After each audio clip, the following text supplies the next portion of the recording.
Awesome. Grab a drink.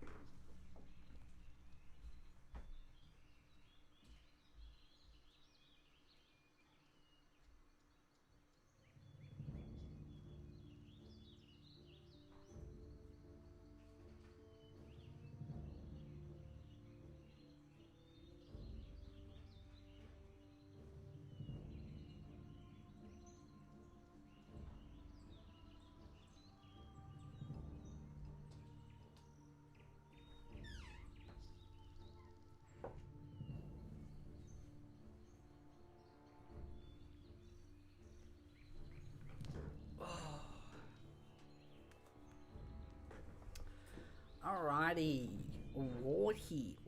Righty. I fixed the mic from last stream too, which was annoyingly broken. Is the... Yes. You'll understand why.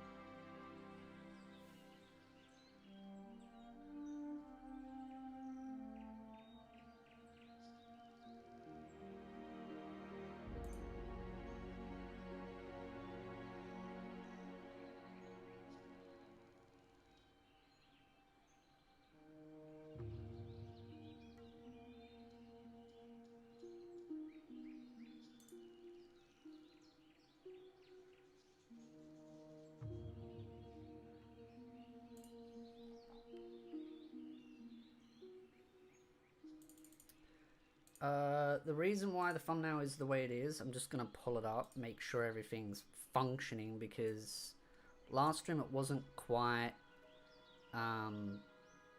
working well.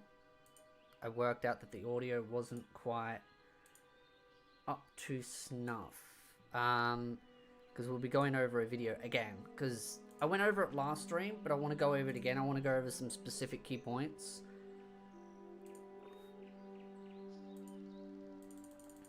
Couple of key specific points. Just checking something.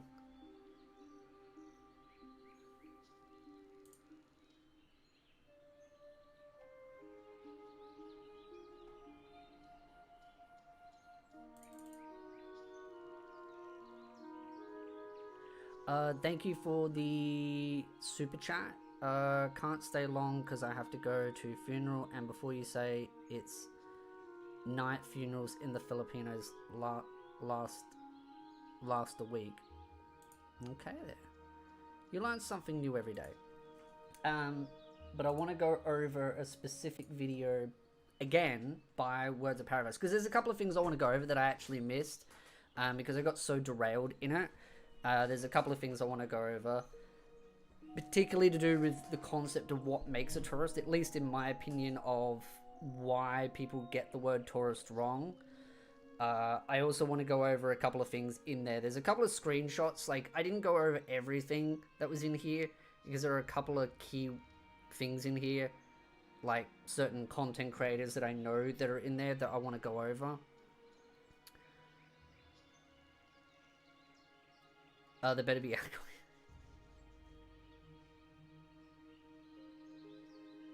what, the last stream? Or which stream are we talking about? Are we talking about this stream here? Because I haven't refreshed the page, so it's still showing what streams were up at that time. If I refresh the page, her stream will disappear.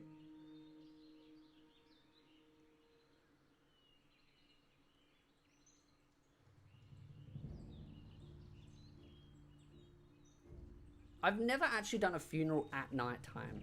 I've only done funerals during the day.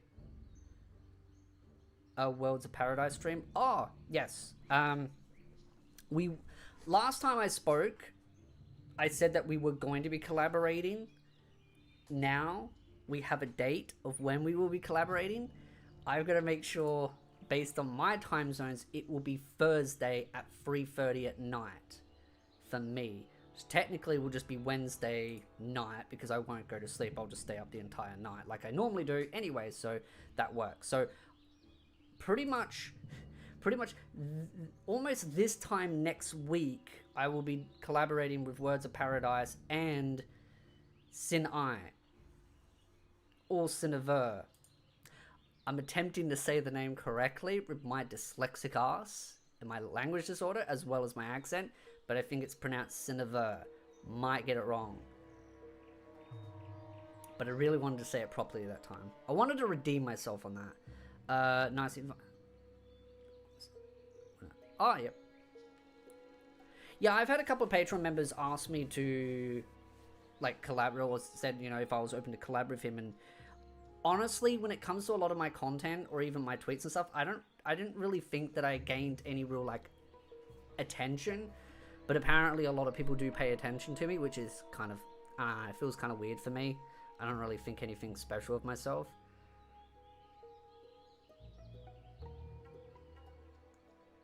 Sinai is a very nice. She's a very sweet person.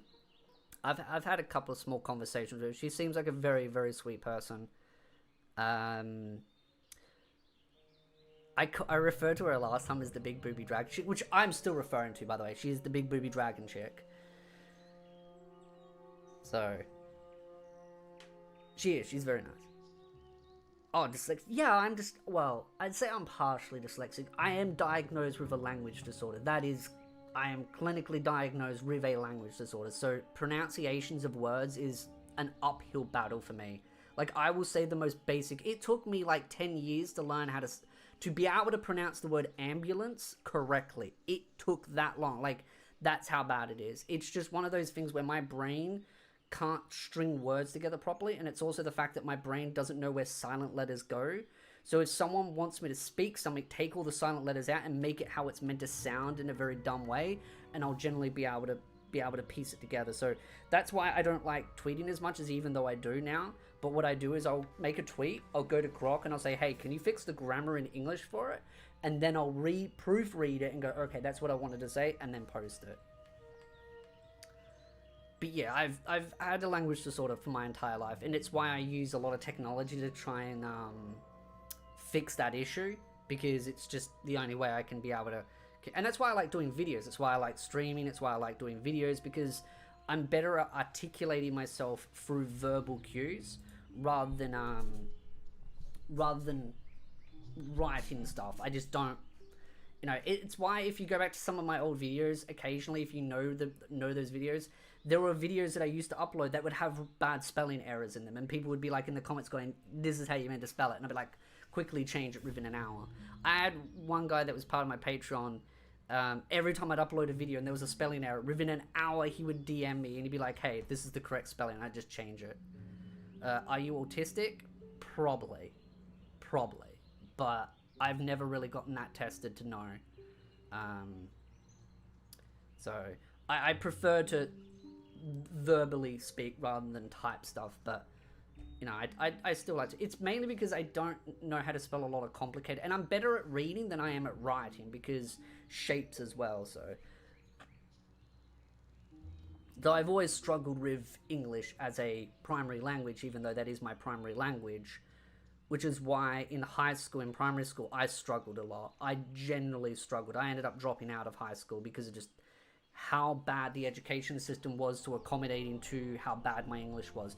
It got to a point like I would fail science classes, like miserably fail them, and the teacher would, while everyone else was studying, they would come up to me, sit down in front of me, hand the test to me, have a copy for themselves, and they would read the test to me, question by question, and I would verbally answer it to them, and then I'd pass the test.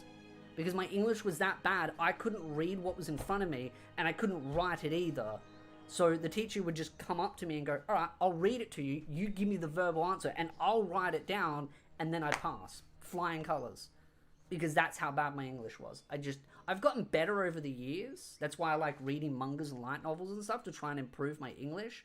So I can read much better than I can write.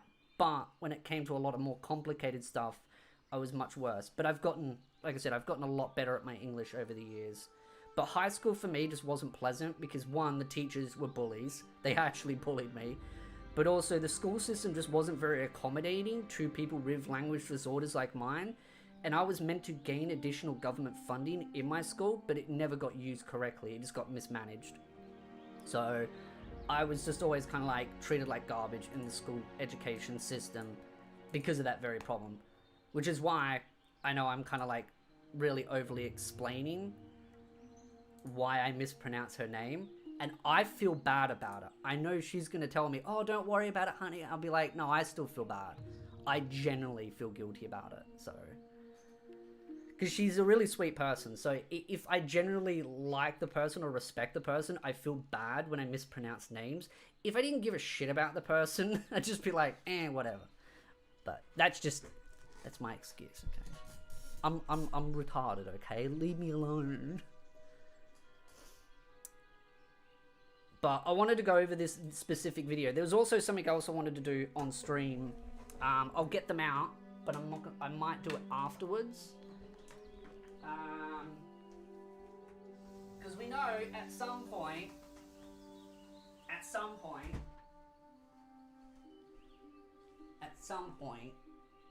we're gonna have to unbox all the figures. So there's a lot to still go through. But I want to do a couple this stream. Just a couple.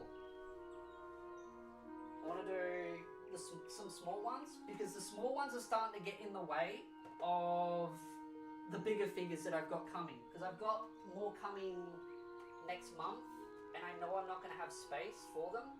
So I want to go through some of the small figures, just so I have a little bit more space to work with.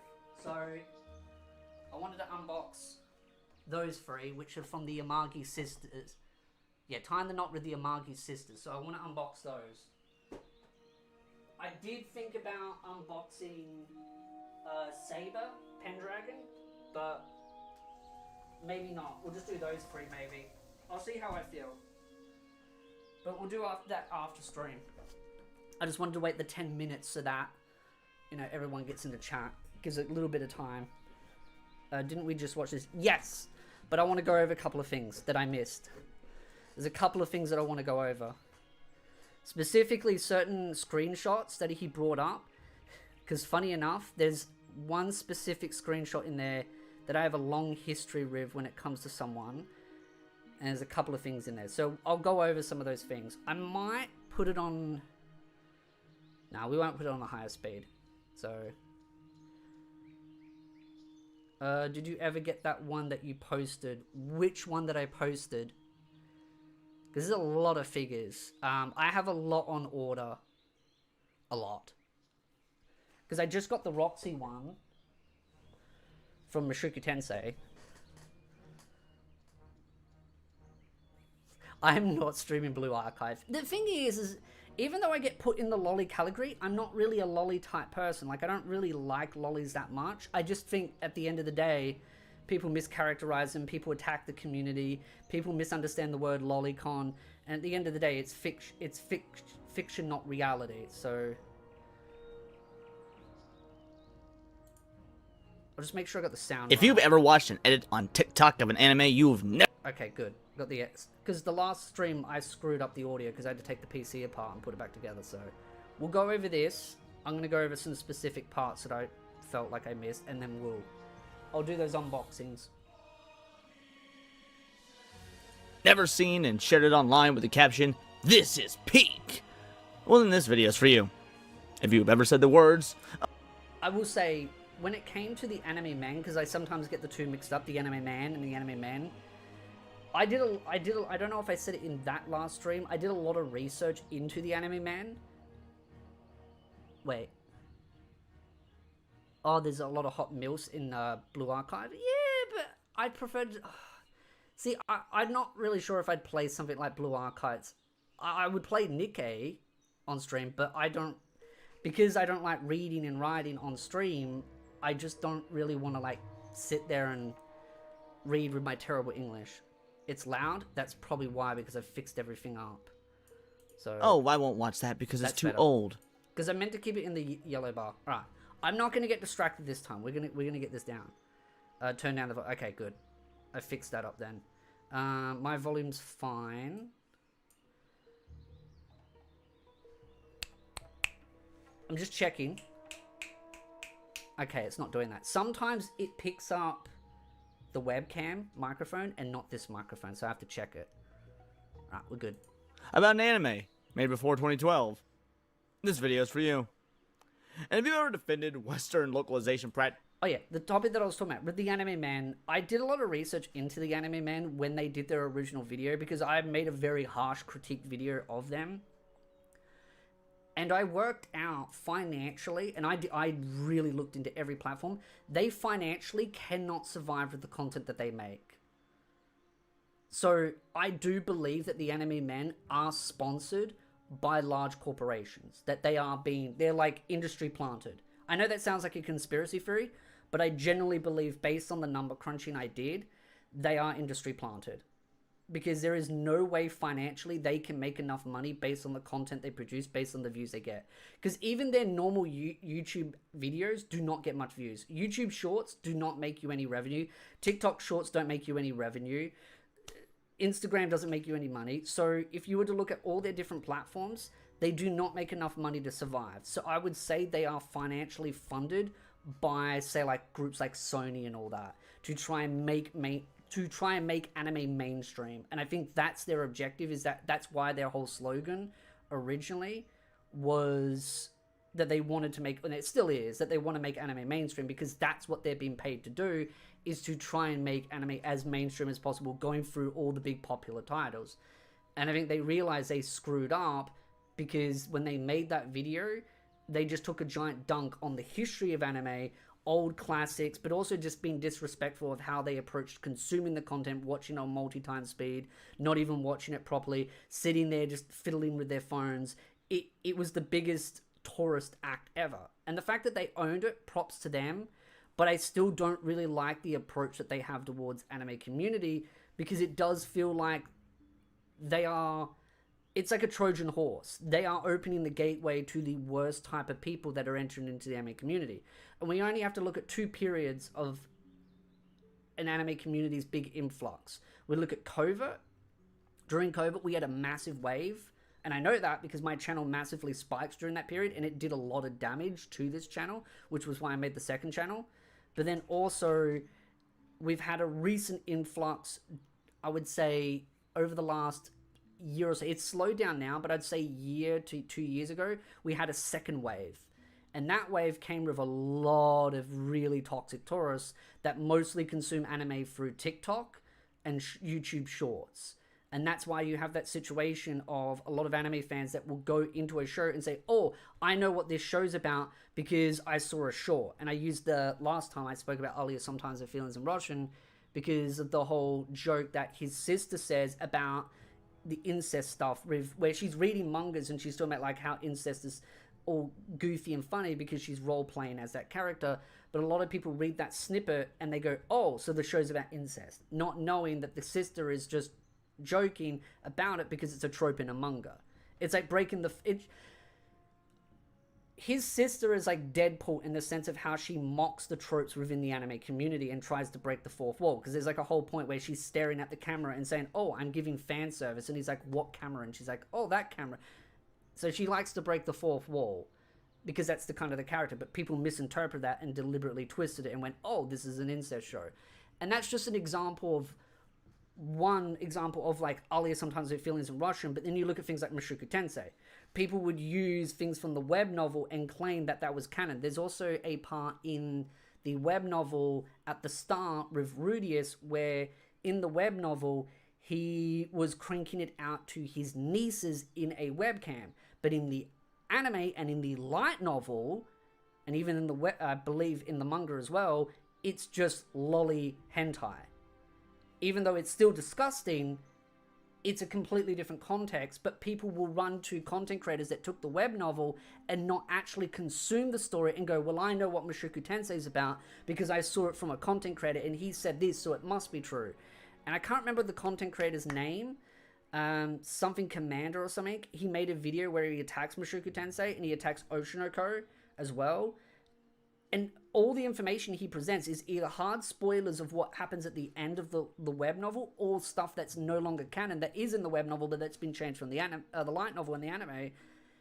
And he's deliberately left out the part where he's saying, oh yeah, by the way, that section was scrapped. And instead claims it as the main canon story.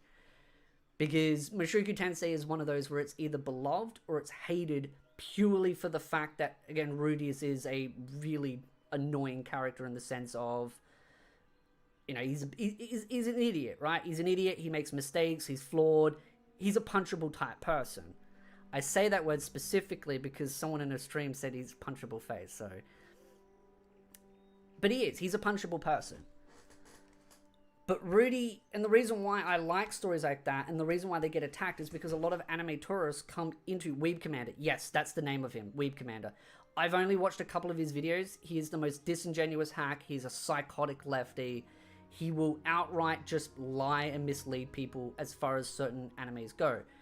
He generally just covers a lot of mainstream showman stuff, but occasionally he'll delve into the non-mainstream stuff.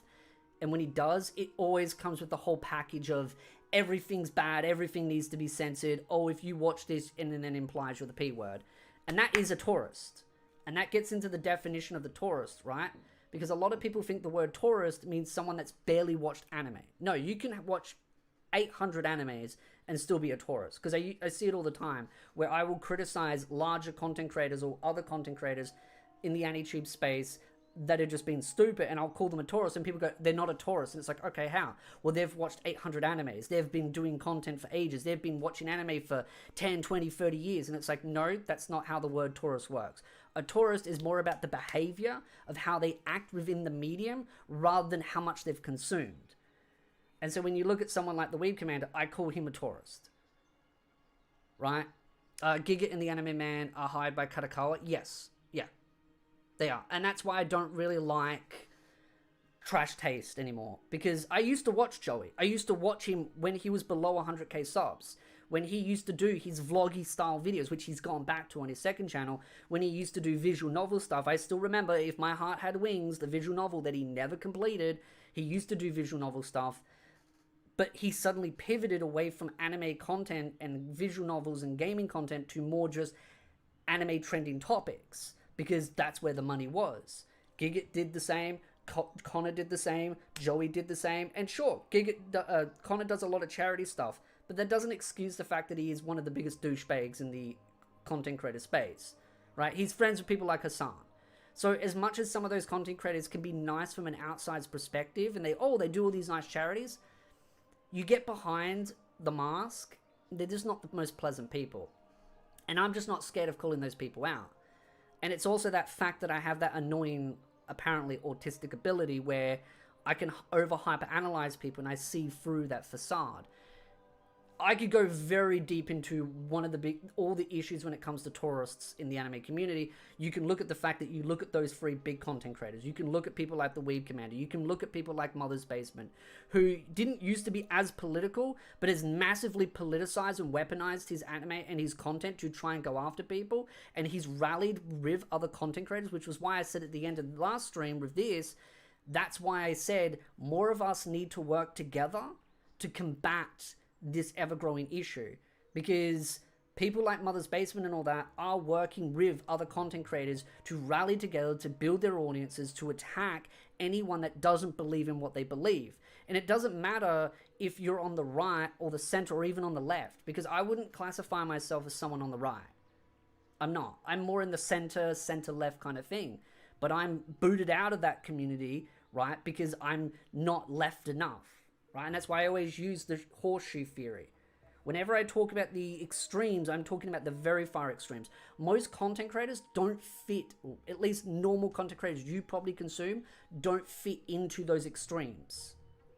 So when we talk about like the extreme far left, we're looking at like the Mother's Basement, right? The Connor, the glass reflection. We're looking at those extremes, and there's a bunch of, like the Weeb Commander. Then when you look at the extreme far right, you do look at some of those that are much more zealot-like, that want to push things like censorship, claim everything is problematic, oh, it goes against their religious values. And it's fine to be religious. Most of my Patreon members are religious, but even most of my Patreon members tell me Christians pushing for censorship, they're idiots. And so it's important to call out all these extremes, because if we don't, they become festered, they become a bigger problem. But it is extremely hard as a content creator to be in the center or the right, even as a normal right-leaning person, to grow an audience, because you are contending against the extremes. And the extremes are generally the ones that get the biggest, loudest voice, because they're pushed more in the algorithm. That is why I think it's more important now than ever before, where any size channels that have this like-minded mindset need to work together. They have to. We don't have a choice. We don't have an option. Because if we don't, we're going to be pushed out of the algorithm. We're going to be pushed out of the community. We're going to be shouted down. We're going to be lied about. I mean, Mother's Basement came after me at one point and lied about me.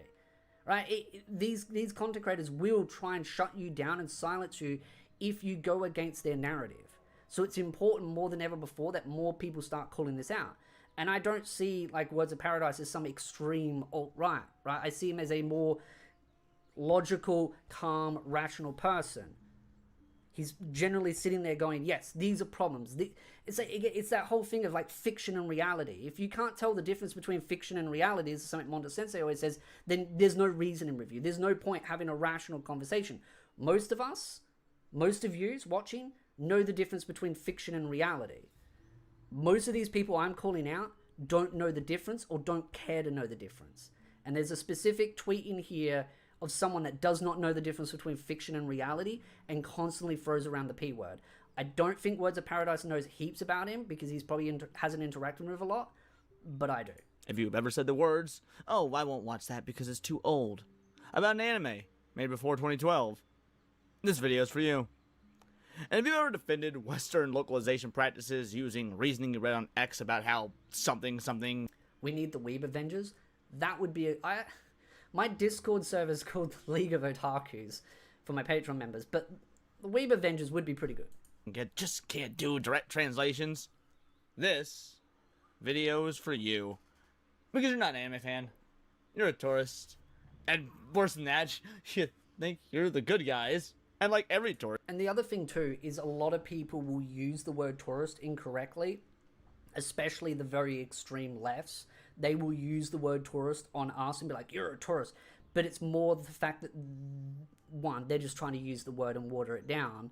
But I think it's important that we maintain that strong understanding of what the word tourist means. Because I think some people use the whole shield of, well, they've watched so many animes, so they can't be a tourist. A tourist is more about the behavior of how they treat the medium and not about the amount they consume. Because anyone can be a tourist if you've watched 1, 10, 100, 1,000, right?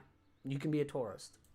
You showed up, took pictures, complained about the culture, claimed it had to be fixed, and now you're on social media fervently defending a sterilized corporate theme park version of what it used to be. Yeah, the author of Gacha Yakuza lashing out against fans on social media, that's because of you. So let's get something straight right now. A tourist is not someone new. A tourist is someone who does any of, or any combination of the following of these three things. Doesn't engage with the medium and actively speaks as an authority on it, lies about their attachment to it, often for social media clout, or tries to change it to fit their modern, post-Marxist, communist, socio-political agenda. And yeah, those are the three big major factors. And that's the thing, I've had a lot of arguments with content creators that have been in the space for as long as me that have their own audience. And there was one group that ended up doing an interview with the Anime Man who actively was pushing for broken translations and defending bad translations and pushing for censorship. And I called them out, and I called them a tourist. And their fan base came out and said, oh, no, they can't be a tourist because they've watched over 800 animes. They've watched more than you. And it's like, well, to start with, you have no idea how many animes I've watched. I watch a lot of shows that I don't talk about. But it doesn't matter how many or how little. You could watch 3 animes and you're just not a tourist. But someone that's watched 300 could be a tourist. It comes down to... I love the way you are all giving, like... At least you gave me... Wait, did you just give me Iron Man? Thank God, thank God. I wanted to be Iron Man. Okay, at least you gave me Iron Man. I like the fact that you gave Words of Paradise Spider-Man. Cindy is Black Widow. Now I kind of wish I was Bruce Banner. No, I don't want to be the Hulk. That was obviously a Marvel reference, but yeah, Sinai. Duh. I mean, of course, it's like one of the only... there's a couple of other female characters you could have in the Avengers. I'm getting off topic. You didn't come here to understand, or even to enjoy anime. It came here to fix something that wasn't broken. And that's the problem. You are the problem. And over the course of the next 12-ish minutes or so, I'm going to take your worldview and so thoroughly dismantle it that you'll never utter the phrase right-wing grift YouTubers ever again. Because as someone who's been watching anime since 1996, it is unrecognizable. Trying to work out how old he is. If he's been watching anime since 1996, I'd say he's probably around, give or take, 35. I could try and use Grok, but I bet you Grok won't give me an answer. I'm generally curious, because I don't know how old they are. Not that they would probably guess how old I am. Though, if they use Grok, Grok will give them the answer, which would be cheating. Because I always like getting people to guess how old I am, because no one ever guesses it correctly. But based on that, 1996 is about the same time I've been watching it. That's why I'm like, he'd have to be around 35, give or take. He's 29 years old. Wait. Words of Paradise is 29 years old. I think I might have remembered him saying that. Is he really 29? Really? Because if it is, I can't help but laugh. Not as an insult, but it's just funny. Aren't you 35? Shh.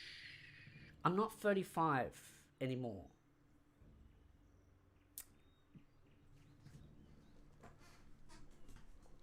Not anymore. It was my birthday like a month ago, so now I'm 36. I'm getting old. But when I thought you were 34, God, I wish I was 25. It was a running joke with my friends group. They'd always give me 21 cards and say happy 21st birthday for like the 6th time. I'd be like, yay, I haven't aged a day. If he's 29, then he's been watching anime since he was born. That's why I thought that, because he said he's been watching since 1996, which would indicate that I thought maybe he was like 35, because maybe he's like, you know, when you get old enough, you remember to watch anime. But I mean, by that logic, then I've been watching anime since 36 years or something like that. I mean, I remember watching Sailor Moon, Digimon, Pokemon, Dragon Ball Z, because that was back in the days when Cheese TV was a thing in my country. He looks 29. I mean, he looks pretty good for 29. I mean, he looks good for 29. I mean, I don't know what I look for 36, but I only have to go to bloody my dojo and everyone looks at me and goes, "Oh, you finished your college exams," and be like, "What?" My back feels 36. Actually, no. My back feels 40. Recognizable now, thanks to you usurping. I am kind of curious now how old Sinai is, if he's 29. But I mean, that makes sense. If he's been watching since 1996, that makes sense. Because I was thinking like he was gonna say, "Oh yeah, I've been watching anime since he's like 6 years old or something, right?" And he's been watching, you know, because you're not watching anime as a baby, right? I mean, you could if you're watching in front of the TV, but you don't remember. Locusts.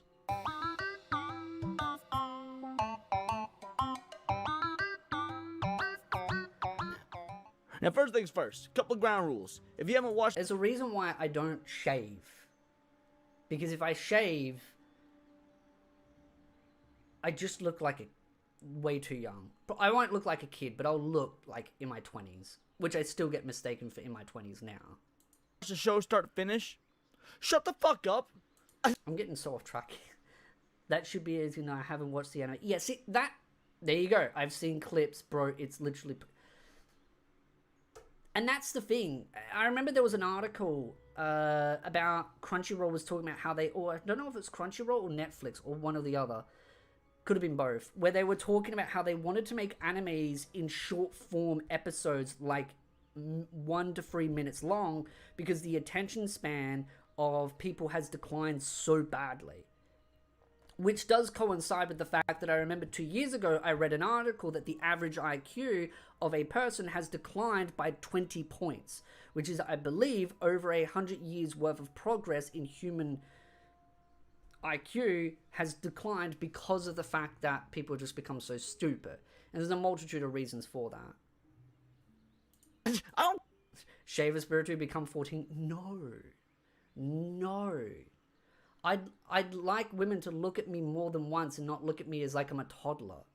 care if you saw clips on TikTok, or if your favorite YouTuber did a breakdown, or if you go to bed watching 4-hour lore explain videos. See, that's the one thing I do also hate is, I mean, I don't mind them, right? Lore explain videos can be really good if you want to catch up, or if you want to go over things that maybe you might have missed if it's a much more complicated story. I do a lot of those types of videos when it comes to things like Dharmachi, right? I know a lot of you know from my other channel, I do a lot of like Dharmachi breakdown videos where I'll delve into the character complexity of, say for example, Freya, because Freya is one of the most complex characters in Dharmachi. She's also my favorite because, my god, her tits magnificent, and she is like got the mummy milfers. But she's one of those more complicated characters that you can delve into and look at the more finer details. But you can also break down where the missing content is in the light novels. So I like explain videos where it's more about adding context and adding an analysis to the overarching story.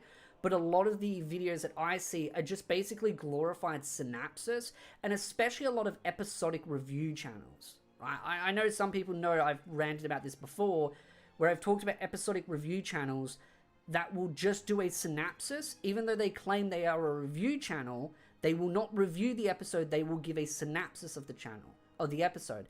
And the reason why is because of several reasons. One, it just does better on the algorithm, but also, if you ever have an opinion, you're going to piss someone else off. And that's the most annoying part about review channels, is most review channels are no longer review channels because they're too scared to have an opinion, because if they have an opinion, then they're going to offend someone.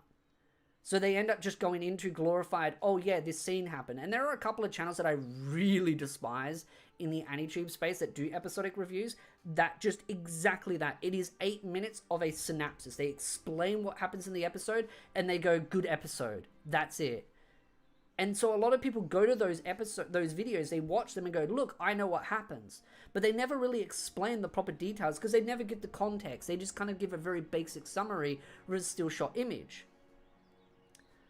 So it's one of the reasons why I don't like a lot of explain channels. And there's also, like, for example, the slime ones, Reincarnated Slime. There was a lot of explain channels that explained the story. But you know what they did? They claimed in the thumbnail and the title that it was light novel content, but it wasn't. It was the web novel. And the web novel and the light novel are different. And then you'd ask, well, how did they make that mistake? They took all the information from the wiki.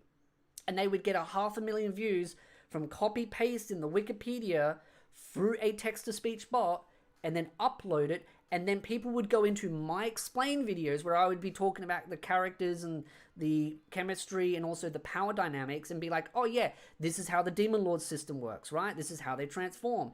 And then people would go, no, that isn't how it works like this. And I'd be like, how did you get that wrong? They linked the video, and I go, that's a web novel, that's not the light novel. The anime is based on the light novel.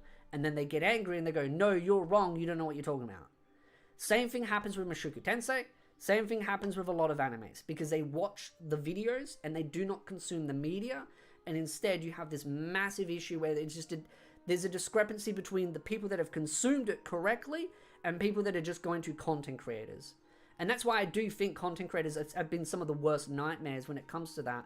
But that also being said, there are some content creators that make really good anime content, myself included, if I actually got off my fat ass and actually made some content, where we actually break down the complexities of the characters, why they're good, why they're bad. It's why I like Freya from Dharmachi, because even though she's a bad character in the sense of what she's done is horrible, understanding why a character does something is sometimes far more interesting to talk about than just what happened. And so you get better conversations with your audience when you're discussing about why the character does the things that they do, how they got to that approach. And again, an analysis, the proper word and definition behind analysis is what you do, right? Instead of just making a sloppy explain where it goes, yeah, she did this, this, this, this, and this, and you dumb it down like a 5-year-old with brain damage. Make a gotcha channel? I don't even make content enough on the other channels. And you want me to make a third channel? You didn't watch the show. Why the hell are you talking to me like you did? Your entire understanding comes from clips and commentary, and yet you don't even...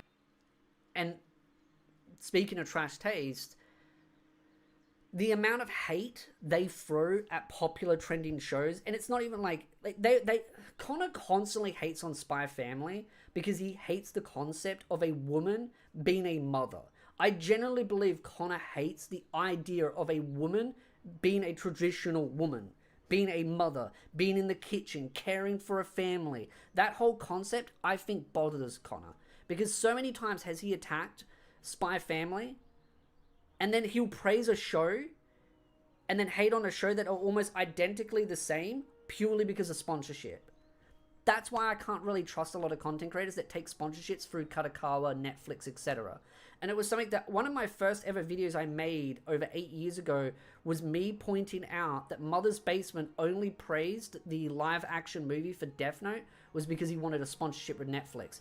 People said I was crazy, and then he ended up getting a sponsorship. A lot of people had to eat their own words on that because I kept being right on those things. Because again, comes down to that autistic overanalyzing. But I think Spy Family is a great series. But is it for everyone? No. No. But people like Connor hate it because it builds on that white picket fence, that traditional family of a woman having a family. I don't get why he hates it so much. I mean, seeing as everyone ships him with Iron Mouse, but based on what I've heard, Iron Mouse has a kid, so I guess he's fat out of luck. Have your own opinions. Just the parroted opinions of someone on a screen who must be an authority because they have... Can we also put the nose ring theory on guys as well, not just chicks? Can we apply that rule equally? That any guy or girl that has the nose ring probably has mummy or daddy issues. Can we do that, please? Please? Because I think that rule should apply equally. Because every time I see a guy with a nose ring, they generally have the most garbage opinion. Especially the whole aesthetics with the beanie and everything. Of someone on a screen who must be an authority because they have over 100,000 subscribers. But hey, I guess you're a real fan because you have the third opening theme song on your Spotify playlist because you heard it on a YouTube short while mindlessly scrolling your phone at 2 a.m. Alone in the dark in your bed because you're a socially awkward 20-something with no romantic prospects and the cult. Hey. I have no romantic prospects. That is why I watch romance animes, because I like to live vicariously. Is that the right word? Say dyslexic. Vicariously through romance animes. It's the only romance I'm getting. And unless, Words of Paradise, I had a joke. I don't know if I should run it, because I've got this whole idea that I want to do like really cheesy like Saikuna jokes. And I have a joke in my mind. I just don't know if I should. But I take offense to that. I love my romance anime specifically because my romance life in real life fucking sucks. You go to any convention, right? Right? Yeah, we're going off topic. You go to any convention, right? Statistically speaking, 50% of the chicks at a convention are defaultly out of commission. Why? Because most of them have wacky hair jobs that are ready to stab you during the night because they're woke leftists. Then you've got that leftover 50%. I have to take an additional 20% out of that 50% because most of them probably are just a dude dressed up as a chick. Okay, so I've only got 30% left. Okay, how many of those are either too old or too young? Probably another 20%. Okay, we've got 10% left, and that last 10% is probably in a relationship.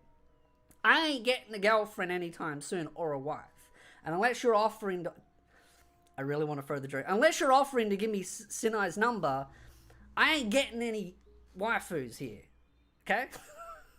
But I had to put that down. I said this once before to a friend because we were talking about it. They were like, oh, well, why don't you go out, go to conventions and stuff. You'll meet heaps of chicks. I'm like, dude, most of them are psychotic out there. And the hot ones are generally the ones cosplaying, but they've all got boyfriends. Nose rings look hot on females. Depends on the chick. I do know one chick that has a nose ring and she is normal. But she is the exception to the rule. She is the exception to the rule. And she's also goth as well. But she's like the one-off chick that I know in my entire life that has a nose ring that is normal. And it's a miracle in itself. Culture war to win. I guess that's part of being on the right side of history. Point is, you built your entire personality on that. In fact, these tourists are so inept that they don't even realize anime is not a genre. Granted, it's not your personal wish list, and for damn sure not your social project either, but that's neither here nor there. Anime is a medium. And grab an Advil, because this one might sting a little. I just had one of those actually this morning because of my back. I hurt my back. I didn't even go to training today because I messaged my friend today. I was like, okay, I can't go to karate today. My back's too bunged. I was like, I'll take this week off and I'll go next week. Otherwise, he's going to kick my ass and then I'm going to be like crippled. But if the only thing you've ever watched within that medium is shonen, then you don't love anime. You might love one little slice of it. You haven't touched sci-fi. I always say that if you don't like fan service, you're not going to enjoy anime. Because almost every single anime has fan service in it. Just about every anime. It's so funny because so many people are like, oh no, not every anime has fan service. And then you show them an anime and they're like, oh yeah, that's got fan service. Like, so, it also depends because some people see fan service different. Like, you look at something like My Dress Up Darling. People will say that has too much fan service in it. And I'm like, really? Really? And then you'll look at something like, I mean, obviously something like High School DxD has a boatload of fan service in it. But they'll treat High School DxD as if it's the same as My Dress Up Darling as far as fan service goes. That's the problem with a lot of these people, is that fan service is just like, if you show one slither amount, it's the be-all end-all. And all it has to be is like a snippet, a little bit of cleavage, or a nice little butt shot, or something like that instantly. So I always find if you don't like fan service, you're probably not going to enjoy anime. Mainly because those that complain the most about fan service are the most vocal, are generally going to look for fan service in things. So it's, yeah. And the most tamest animes out there, I was thinking like Defrag, which is a great classic. That doesn't really have fan service, but it has a lot of fan service jokes, right? There's a certain girl in there that has massive knockers and they talk about pressing her buttons and all that kind of stuff. Hold my hair, male guest. Like classics like Psychopath. There's no such thing as too much. Fan service is great. I mean, again, shows that have heaps of fan service, it applies to a different audience, so. Or appreciated the wholesome romance of Hokkaido gals are super adorable. You couldn't even tell me the director of Cowboy Bebop. Shinichiro Watanabe, by the way, the greatest director in anime history. And you certainly haven't seen his slice of life masterpiece, Kids on the Slope. I said last time in the last stream, I don't know what that anime is, but there's a lot of shows I've watched. But you're out here talking about what anime as a whole should. 10 overused anime character designs that need to change. And you know what's funny? They put those three there, and that one isn't even overused. It's just done once, and they're like, nah, that's overused. Be. Alright, take a seat, child. You don't get to do that. And while we're on the subject of it, most of you don't even like anime. Yeah, you like the S. That particular account, by the way, I have blocked because they have constantly attacked people and just called people the hard P word all the time. Like, if you like anything that has fan service, like, it's like, oh, you like My Dress Up Darling? No, you're the P word. Why? Because you like a character that's attractive looking, but she's under a certain... It's like, dude, it's fiction. She's just a cute character, right? But they always try to, again, blur that line between fiction and reality. You can never please these people. You can never please them.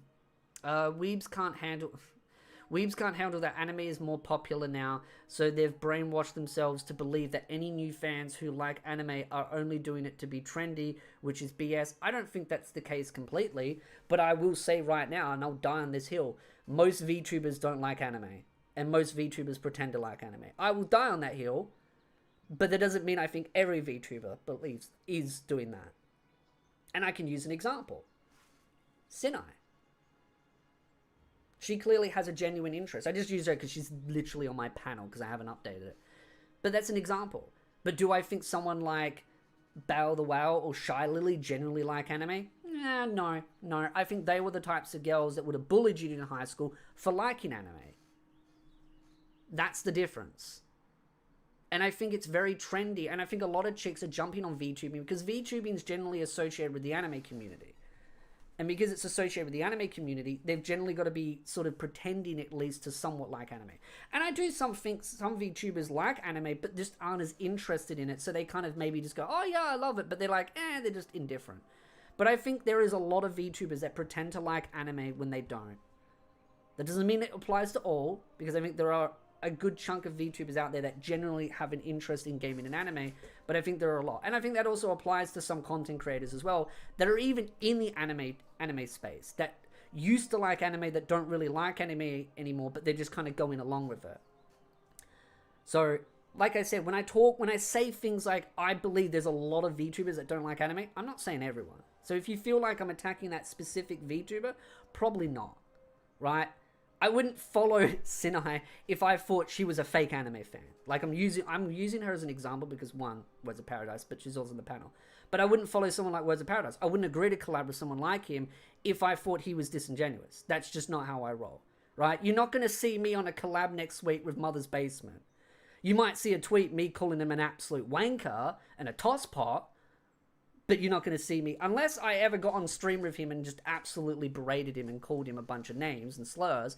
That's as far as you'll probably ever see a collab, but you'll never see anything genuinely, and I don't think I'd even bother wasting my time.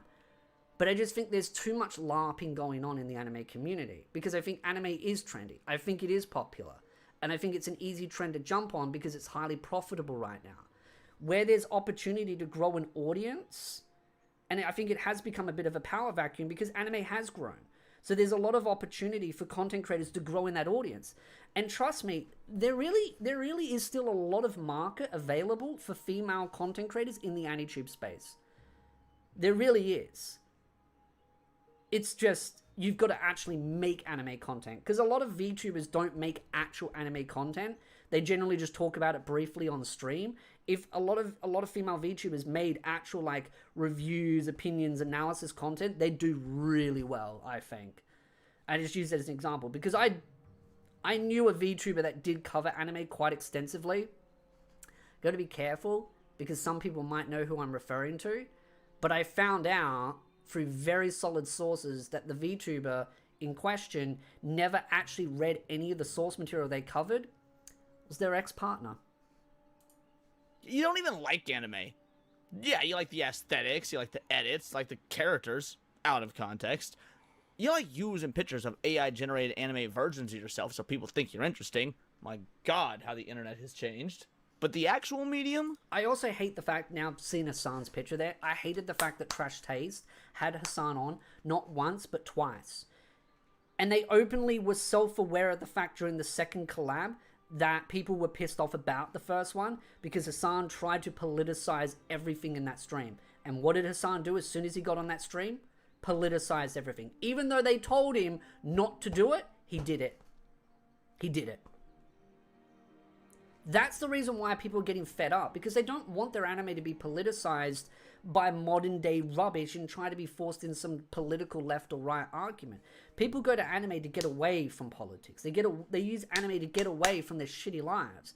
I watch romance animes because I don't get any good romance life in real life, so I like to watch romance animes to again live vicariously through it. Isekais is a big genre. The reason why isekais are so popular is because it's a form of escapism for people. The last thing people want is for fucking Mother's Basement to tell you why Rising of the Shield Hero is some misogynistic, political, evil, right-wing propaganda. It's just like, piss off. Piss off. This is the same guy, by the way, Mother's Basement, who turned around and attacked Nekopara, the game, and the anime, attacking the author, saying that they were just a neckbeard loser guy, and then people went, actually, it's a woman. A married woman, to be precise. And now he looks like an idiot. And then suddenly, because his OnlyFans girlfriend suddenly started playing it, now suddenly he likes it. Which demonstrates that Mother's Basement hates things and likes things purely based on the whim of what's seen as trendy to jump on. And so when you look at people like Hassan, he does the same thing. Politicize, weaponize, and just jumps on it. And he's openly admitted that he's using different mediums to try and use it as a medium to push propaganda and politics. People don't want that. People want to go to anime to get away from it, not to be indoctrinated. I don't care if you're left or right. I just don't want politics in anime, period. Nekopara is so cute. It is. It is. It is. I got all the girls. All of them. All 6.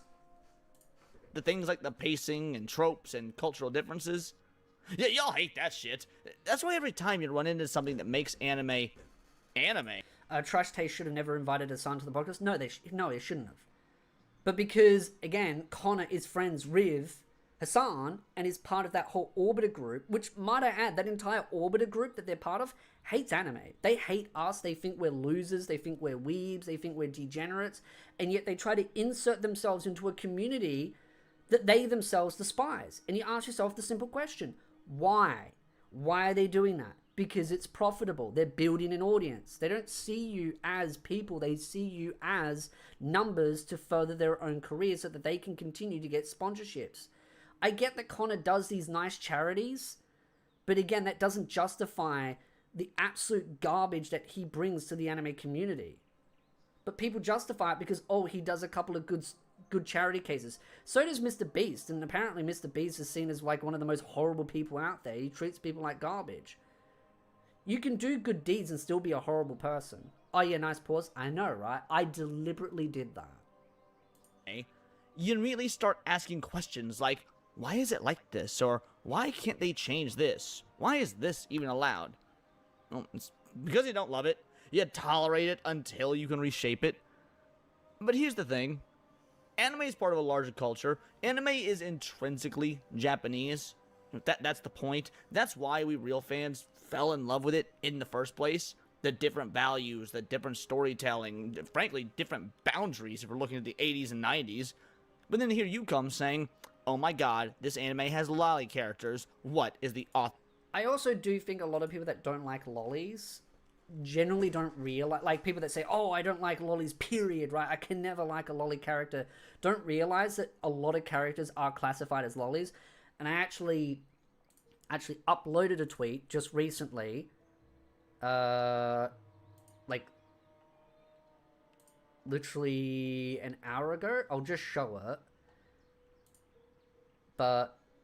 And it's trending because I knew it was going to trend because I'm a genius and I also know it triggers people. But this one here, right? The different versions of lollies. A lot of people argue that this doesn't work because you see right there, oh, my head's in the way. But someone's saying, in what universe is Hestia lolly? Because there are a lot of different subcategories to the word lolly, right? Lolly has a chart. Yes, lolly has a chart. There is a chart. There is the lolly chart. I don't really think Frieren enters into the lolly babe. Personally, I don't really feel like she fits in it. But when you look at something like Hestia, wherever she is, Opie lolly, top left, right there, she's technically classified as a lolly. And people say, no, you're wrong. And it's like, okay, she's categorized as a lolly in the anime and in the light novel. She is referred to as the Opie lolly by Loki. So a lot of people don't realize that there is a lot of different categories of lollies. I bring that specific tweet up because, one, I posted it like an hour ago, and a lot of people don't like what the definition of lolly is because a lot of characters fall under the definition of lolly. That's the thing. Like, normally I wouldn't really like a lot of lolly characters, but it's like, oh, I like Hestia, so it's like, okay, clearly I like a lolly character, right? I like Mina Tepish from Dancing the Vampire Bun. That's a lolly character. I like Shao-Tier from Overlord. That's a lolly character, right? You like Megumin from Konosuba? Oh, well, she's a lolly. You like Roxy from Mushoku Tensei? Well, that's a lolly. You like Roxy from Gate? That's a lolly, right? There are so many different types of lollies, so it's whenever people say, I hate lollies, it's like, okay, do you like these shows? Do you like these characters? And they go, oh, yeah, I love this. That's a lolly. And instantly their whole world shatters. That's why you get those arguments. That's why I'm able to trend chase with that simple chart. Because people instantly lose their mind because there are two groups of lolly fans. Well, there's actually two groups of... There are the puritists, right? The real heavy purists that don't want to admit all those characters are lollies. Just admit you're a lolicon? No, I'm not a lolicon. But there's like the puritist lollies that like only certain category, the pure lollies are categorized and everything else is not. And then you've got those that are like, oh yeah, they all are. And in Japan, yeah, they categorize most of them, or they categorize them all as lollies. But then you've also got a lot of people that will attack and say, oh no, these characters can't be lollies because they don't want them to be lollies because they also like those characters, but they also hate lollies. And that's the problem. They'll be like, I hate lollies, but they also like lolly characters, but they don't want to admit they're a lolly character. So they say, nope, it's not a lolly character. So they can justify hating lollies because they don't want to be busted for liking a lolly character. And so that's where you see that a lot of the times with Cyberpunk, right? With Edge Runners, a lot of people will say she's not a lolly, even though Japan refers to her as a lolly. But people will say she's not because those people like that character, but they hate lollies, so they don't want to refer to them as a lolly. You see what I mean?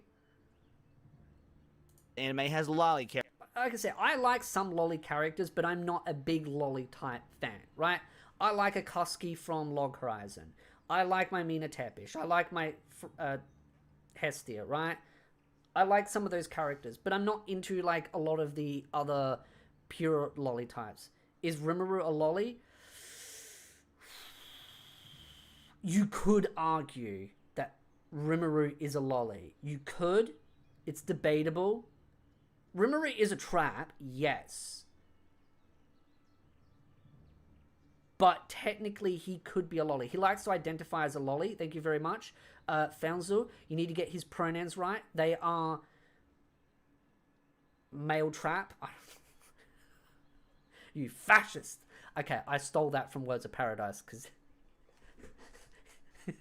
there's a reason for that. Characters. What, is the author a pedophile? They do realize this isn't the 90s anymore. This shouldn't even be allowed. Do you see how badly Fairy Tail sexually exploits its female characters? I love Fairy Tail. I like Fairy Tail, but it's not something that I keep rewatching. Trap is not a lolly. I'll show you a trap in a minute. I mean, I don't know. You can argue about traps and lollies. I'm not getting into the discussion again. I try to stay out of the lolly conversation because I'm not a lolly person. Bitch, they are not real. They are cartoon characters. Nobody's getting exploited. And the biggest bitch of the bunch is you're making me defend Fairy Tail when I don't even like Fairy Tail. I cosplayed as Jalal from Fairy Tail. I've actually still got the cosplay in that cupboard. It probably doesn't fit me. Maybe it might still fit me. Because it's not a proper suit. It's like a cape. So respectfully, fuck you. Not everything is made for you. If you don't like fan service, cool. Watch something else. There are thousands of anime without it. Which is funny because a lot of people will claim Spy Family has fan service in it, even though it says top test best anime. And that's what I mean about fan service. That's why I always say if you don't like fan service, you're not going to have a good time with anime. Because even though you go through a list of like the top 10 anime, top test animes with no fan service, straight away the middle one, people said there's fan service in it because of the outfit that she wears. But instead, your kind want it removed entirely. Why? Please. Chess karate against Mother's Basement. I really don't know what that's meant to mean with the word chess karate. So it can... I'm also... My dojo follows strict rules of no forcing engagement of combat. You know, we need to de-escalate. That's what we've been trained to do. I'm not allowed to go pick random fights. Otherwise, I get my ass kicked by my teacher. That's not even a lie. He would kick my ass if I started picking fights with people. Look more like the media you already have. More Gravity Falls, more MCU slop, more Invincible or The Boys. I liked the MCU right up until the end of the Endgame. Then once Endgame was finished, I didn't like it anymore. Because it just went to slop. Like, not everything was great during that period where it was going through Endgame. But that was like the peak of Marvel. After Endgame, it was just all terrible from there. I don't know how good their next movie is going to be that they're banking everything on, but... I don't really think they're going to be able to do much beyond that. Yo, we have that shit in the West. Just go watch that. But it honestly gets so much worse. But that's the problem as well. The reason why a lot of people won't go to the West and watch, you know, cartoons in the West is because it's not trendy anymore. People are jumping ship to anime to get away from all the problems that are infected in Western media. But then the people that made that problem over in Western media now want to go over to anime and they want to vandalize it. And then what's going to happen once they vandalize it? People will jump ship and find something else. And then they keep following. They keep following and destroying. That's why I always like to own physical copies of things, because we are in this digital age where you have these activists constantly trying to vandalize and destroy intellectual properties. So I like to have the original versions of a lot of things. At some point, I will bring on all the mangas from the other room, but they're everywhere in the bedroom. But there's a reason why I like to keep physical copies of things, because of that very reason. I have like probably maybe 600 to 800 books, light novels and mangas, probably more. When changes happen, rewrites or altered dialogue, tonal shifts, these people defend it. Yeah, that same account always defends it. And I mean, the same people attacked My Dress Up Darling as well. I love My Dress Up Darling. I've got 2 figures in there that I've got to unbox at some point of her different outfits. At best, some of them don't know what's happening because, like I said at the beginning of the video, they're not actually even meaningfully engaging. Which is funny because My Dress Up Darling actually mocks the very thing that is attacking it. How large is your Blu-ray collection? Not as big as my book collection, but it is decently sized. It's just expensive. It's very expensive to get Blu-rays and DVDs because Blu-rays generally cost between... Nowadays, getting a good collection can cost between $65 to $110, depending on what I'm getting. Like if I get like a full season, it'll be like $110. Like a part 1 to a season will be generally around $55 to $65. So they're quite expensive, but I try to buy any series that I really like. Funny enough, I'm looking at part of my collection right now because the camera is actually sitting on top of it. So if I was to just do this, let me just show you.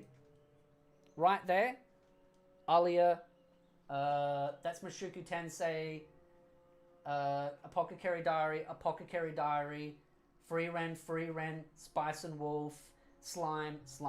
So there's some of them. I just stacked them there. That's not all my DVDs, but I was like, oh, I need to stack them. So I still have that camera there just in case. But I have some of the DVDs just sitting right there because I needed to stack it high enough. But the rest of them are in the other room. And they're not even unwrapped. I like to have the physicals. I don't even have a proper Blu-ray player. I need to get one. But I get them so that I have them so that I can watch them later because I'm going to get a Blu-ray player at some point. I've got all the other stuff in the other room. Like I've got, technically in sight, you've got all the Fairy Tail actually up there. I don't know what else is up there. I know there's just Fairy Tail mostly up there. I've got some One Piece down here. But most of the other stuff's in the other room. It's not as... It is messy. I just didn't show you all of it because what you saw was just this here. Over here, I have some cables and stuff from the camera that was the camera I got the other week. But I also have some bills here that I have to pay because I just paid 2 bills and I got another bill. I've got council rates. So I've got to pay property taxes to my house. So I've got that there. And that has my address on it. So I don't want people to see my address. I don't want to dox myself. I also have a spare copy of the manga for High School DxD. Don't ask how I have a spare copy. Okay? I have a spare copy. I plan to do a skit where I pretend to read it and I pretend to be a feminist and then I'm going to like start screeching and then I was going to grab it and just snap it in half across my knee and then just start screaming and throw it on the ground and then grab the chair and start smashing it. I wanted to pretend to be a feminist. And so I thought about doing that, but I'm like, I can't really come to bear myself to destroying a good manga volume that cost me $25 and I feel like an idiot for buying it.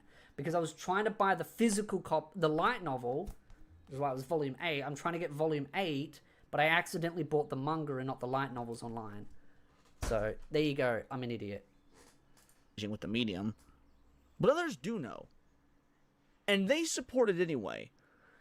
It doesn't really matter which one is worse. One is ignorance, the other's intentional, but the result's identical.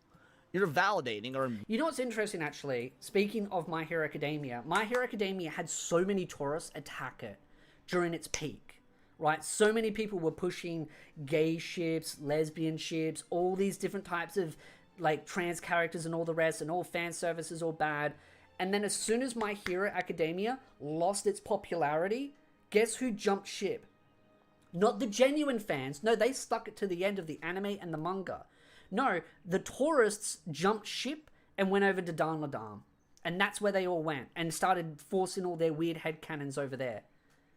I remember it because every convention I'd go to, I'd see so many people cosplaying as all those characters, and they were all just annoying, obnoxious little dweebs. Like, I had a couple of good cosplayer friends that cosplayed some of the characters from My Hero Academia, and those were the good ones, right? Those were the genuine fans that loved it, and their cosplays were really good because they'd make theirs from scrap. And they're good friends that I still have that I meet at every conventions. But the obnoxious ones were the ones that went online, they bought their cosplays, which, by the way, there's nothing wrong with buying your cosplay online, but I'm just pointing out the stereotype. They would buy their cosplays, and they would just sit there and screech about all their headcanons. Soon as the series lost popularity, they instantly jumped ship, moved on to the next series. They never cared about it. Their entire identity, can't you refund manga? No, because I bought it online. I'm just going to do something silly, River. I was going to do a skit and then just, yeah. Because, again, it's a spare copy. I've got an original copy of the High School DxD manga, but it's alright. Lesson learned. But, yeah, they jumped ship. And it demonstrates to me that these kids will jump ship the moment anime is no longer popular. That's why I want anime to lose popularity. I'm saying that right now. I want anime to lose popularity. Because the moment anime loses popularity, they will jump ship. And we will be blessed with no tourists. Because the tourists don't watch my content. They watch people like Mother's Basement. Or The Anime Man. Or The Anime Man. Or people like Giggit or Connor and all those. And Glass Reflection. They watch those people. They don't watch me. So I don't care if they leave. I'd rather... I wish anime was hated again. I wish anime was hated again. Yes, it sucks that you can't find as many people as easy to that enjoy anime, right? And that's one of the reasons why I started doing my channel. That was the reason why I started doing anime content, was because not all my friends enjoy anime, right? I've got a lot of gaming buddies that used to play World of Warcraft with, that still do play World of Warcraft, but they aren't all into anime like me. And the ones that are into anime, they don't all like the same types of stuff. And my real life friends, most of them don't watch anime to the same degree. I've got two particular friends that both watch anime that I talk to and hang out regularly. And one of them just works a lot. But he likes a lot of the same stuff as me. He likes Mushoku Tensei. He likes Aliyah Sometimes It Feels Russian. He likes these different types of shows, but he doesn't consume it as much as me because, one, he's busy, but also he just does other things. He likes to play Final Fantasy XIV. So it's hard for me to sit there and talk with them about anime to the same degree. It's not that I don't have friends that aren't as into anime and I don't have friends. It's just I don't have friends that are as passionate about anime as me. So it is nice to meet other people that have that same passion. But if it comes at the cost of this problem, I'm willing to be a loner. I'm willing to be a loner if this is the repercussion. Right?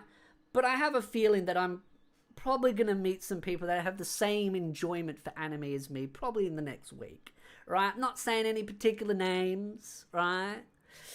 But I have a feeling that as time goes on, I'm going to meet people that have the same passion and love for anime as me and hate tourists as much as me, right?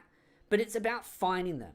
Slow, steady, you'll find those right people. But don't force yourself to be friends with these people that want to change the medium. Don't bend the knee to their demands because they're not interested in what you enjoy. They're interested in destroying your hobby so they can then jump ship. So try and make friends with genuine anime fans.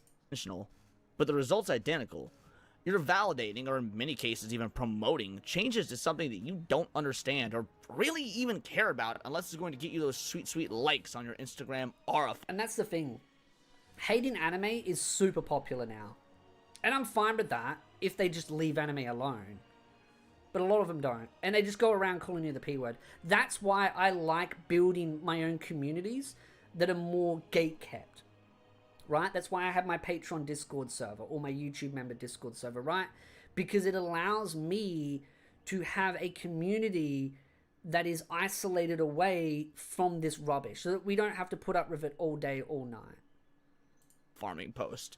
And let's say you are just ignorant. Well, first of all, this video is here to help you with that. But anyway, you really didn't know how bad localization in the West has gotten. Well, if you don't... The biggest problem with localization is they remove a lot of the hieroglyphics from stuff. Like, they won't use the word senpai, or they won't use, like, the word kan, or kan. But they won't use the correct words when it comes to how they refer to people. And people say, oh, but you don't need them. I feel like using the correct ways of identifying people is important. And at the end of the day, learning a couple of new words to enjoy anime, I don't think it's the biggest hate crime, right? I don't think it's that big of an ask, right? To sit there and say, hey, you know what? Learn what the word senpai means. Dyslexic, you know what I mean? But yeah, yeah. See what I mean? Language disorder. But you get what I mean, right? It's not hard to expect these people to just learn these different words, what these words mean, right? Learn what the word senpai means. Learn what these different name classifications and stuff and these titles mean. It's not like there are that many of them. At most, there's probably like 10 or 20. If you want to understand anime and you want to enjoy the medium, then there's no problem with learning a couple of these terminologies. I hate the idea that you have these localizers and these vandalists that constantly go in and go, oh no, we need to remove it. Why? Because the people are too stupid. And that's the biggest insult. Think about it. The Crunchyroll localizers, they think that you're that stupid that you can't learn a new word. That's right. The Western localizers and the translators and the voice actors think you're so stupid that you can't learn a couple of simple words, that you are so stupid that you can't read. Maybe I'm stupid enough to not know how to pronounce words, but you get what I mean, right? That you can't learn the word oni-chan or senpai or opai, right? Like different fun words. There is nothing wrong with having those words in there and learn. I get that some people use it as like a bit of a weeb thing of, oh yeah, you learned a Japanese word, but it is still important to keep a lot of those things in there. You might call me elitist or not, I don't care. But I think it's not much to ask an anime community to learn a couple of new phrases and a couple of new words. When I do karate, I have to learn the correct titles. I refer to my friend as senpai, right? I won't say his name, but senpai, right? Because he is a black belt. I'm a blue belt, so I refer to him as senpai. I refer to everyone else as a black belt as a senpai, so I need to know what the word senpai means. And the teacher, I refer to him as shihan, which means teacher of teacher. So I learned those Japanese words because I'm paying respect to the dojo and I'm paying respect to my upperclassmen, my teachers, my higher ranks, those that are teaching me. Is it that hard to learn 2 words? No. For God's sake, it isn't. And then, of course, I've got to learn all the different names of all the different katas, and that's a lot more harder, but they're patient with it, right? They explain what the words mean. They explain it. It's not hard to expect people to learn new things, right? But apparently, these activists think we're too stupid. So, I just generally get frustrated. Understand what's being changed. You really shouldn't be defending it. Like, if you do understand, that's even worse because you're just making my whole point for... I've seen that account all the time. They are notoriously annoying when it comes to this shit. And of course... me, the point of this video is he does have main character syndrome. Walk into...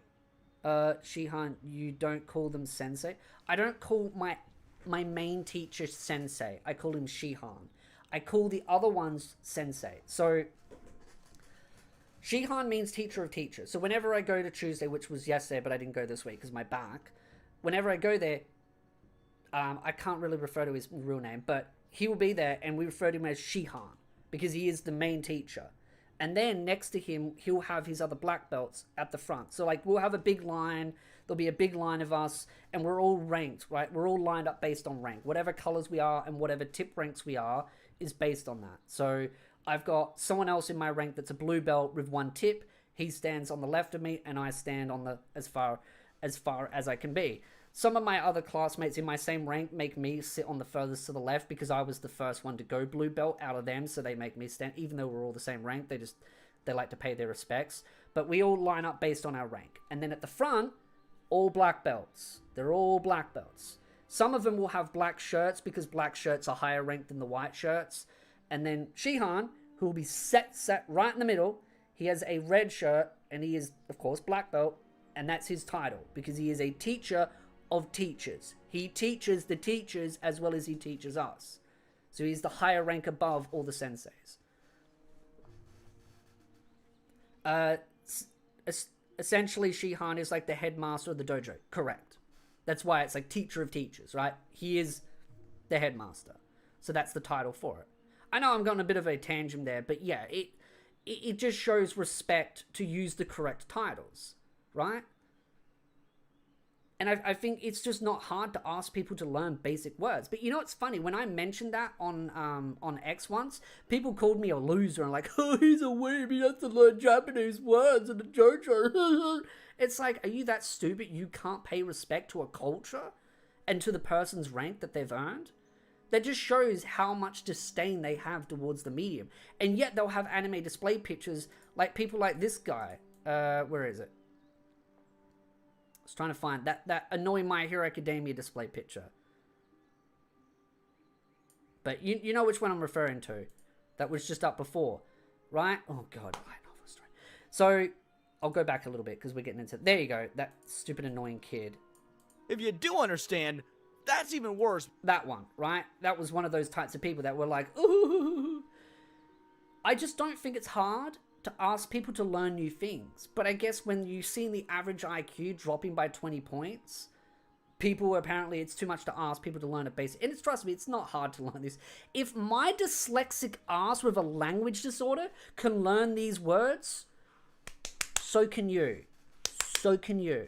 Right? If you think it's too hard to learn what senpai means and Shihan means and all these other words mean in anime, I can do it, you can do it.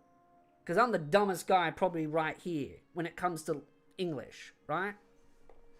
So I just don't think it's hard to ask people that. Because you're just making my whole point for me. The point of this video is Dora's that main character syndrome. Walk into a medium that exists. And yeah, because I was watching Sinai's stream and she brought up light novel history. I actually typed something in her chat, but I think for some reason YouTube is censoring all my comments. But I've had a long history with light novel historian, or as I like to refer to him as L historian, because he takes a lot of L's, right? He is constantly one of the biggest tourists in the anime community, constantly referring to people as the P word, constantly actively calling for censorship, but claims that he is, L historian again. Yeah, you all know my history with this fella. This guy is one of the biggest hypocrites out there. And the first interaction I ever had with him, and I've said this multiple times, was when he was doing a chart of, I can't remember exactly if it was 2 animes against 2 other animes, or was it 3 to 3? I'm pretty sure it was 3 animes he was comparing to 3 other animes, and he was saying these 3 animes are better than these 3 animes. And I got into an argument with him about it because he openly admitted the one that he was mocking, which was Mushoku Tensei, and he said it was worse than the others. He admitted that he had never read the light novels. He outright said in the tweet that he had never read Mushoku Tensei, yet he was ranking them. And I was like, how can you rank something when you haven't read it? Then 4 months later, he goes, oh yeah, I've read all of Mushoku Tensei. And I was like, yeah, no, you have not read over 25 volumes in that span. Especially with all the content that he was producing. So, that's why I generally think he fakes reading a lot of these light novels. A lot of people have speculated that he doesn't really read a lot of these things. That he just kind of like talks out of his ass. And he constantly defends his friends calling us the hard P word. Right? They'll say, oh, you need to get your hard drive checked. Knock yourself out. As I always say to all of his little community and his fans and all that, and they call me the P word, I say, if you believe I am genuinely the real deal, the real P word, call the cops on me. Get them to come over. They can check my hard drive. God, they can track my IP. I don't exactly hide anything. They can track it. They know what I look at. They know what MILF hentai that I look up. I'm sure Albanese really finds it interesting and innovative, right? It's like, if you think I'm generally that person, call the cops on me. If you think I'm the P word, call them. Have them check my hard drives. Have them check my house. They can go through top to bottom, roof to the bloody to the basement. There's no basement, but you get the point. They can check the shed, but they won't. Because they love referring to you as those things, but they have nothing to back it up, because they're just constantly trying to look for ways to attack a very community that they claim that they like, that they're part of. These people don't. They're just tourists. They're activists. They're vandalists. And I have no respect, and I have a great disdain towards these people. That's why I am not scared to call them out. Did way before them, and instead of asking, "Oh, what's this?" they ask, "Why isn't this for me?" Well, newsflash. I just want to see that tweet. Likes anime culture due to being exposed to some of its media. Goes to live in Japan, which, by the way, for his sneeze of time, which is true, by the way, he went to live there for a while. Doesn't pick up any cultural cues that explain why anime is the way it is. Yep. And that's the thing. You can learn a lot of cool things if you learn and understand why certain things are always the way they are. Ratioing L Historian is like a game. Oh, it's easy to do. Because to be honest, I've speculated that he probably bots a lot of his stuff. I think he bots. I think most of his audience is on TikTok. But anytime he says something stupid on X or Twitter, he gets absolutely ratioed and cooked. Because even on YouTube, he gets cooked a lot of the times. I don't think a lot of his views are I think he relies on a lot of YouTube shorts. And I think a lot of his audience don't even really respect him. But yeah, insists that it needs to change to fit his preferences, believes a title gives him authority on this subject. You are literally a colonist. Yeah. Because he refers to himself as light novel historian, and honestly, I doubt that he's read many light novels. I've probably read more light novels than him.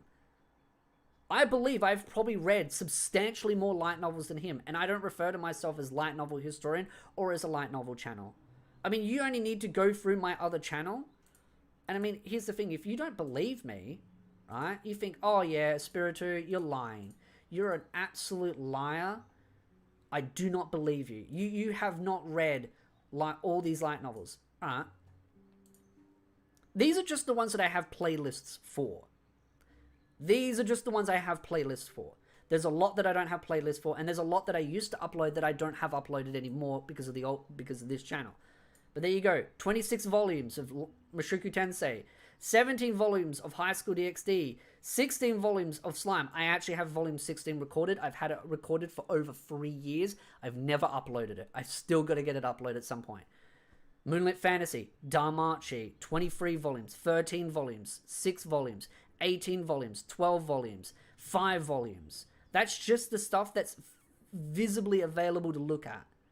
You're going to tell me that Light Novel Historian has read as probably as much as me? I highly doubt it. I really, really highly doubt it. But again, that's the stuff that's visibly showable. They ask, "Why isn't this for me?" Well, newsflash, it wasn't. It never was. Anime doesn't exist to validate your worldview. Fuck, it doesn't even exist to validate my worldview. Because if it did, we would have so many more anime about dead tourists. But no.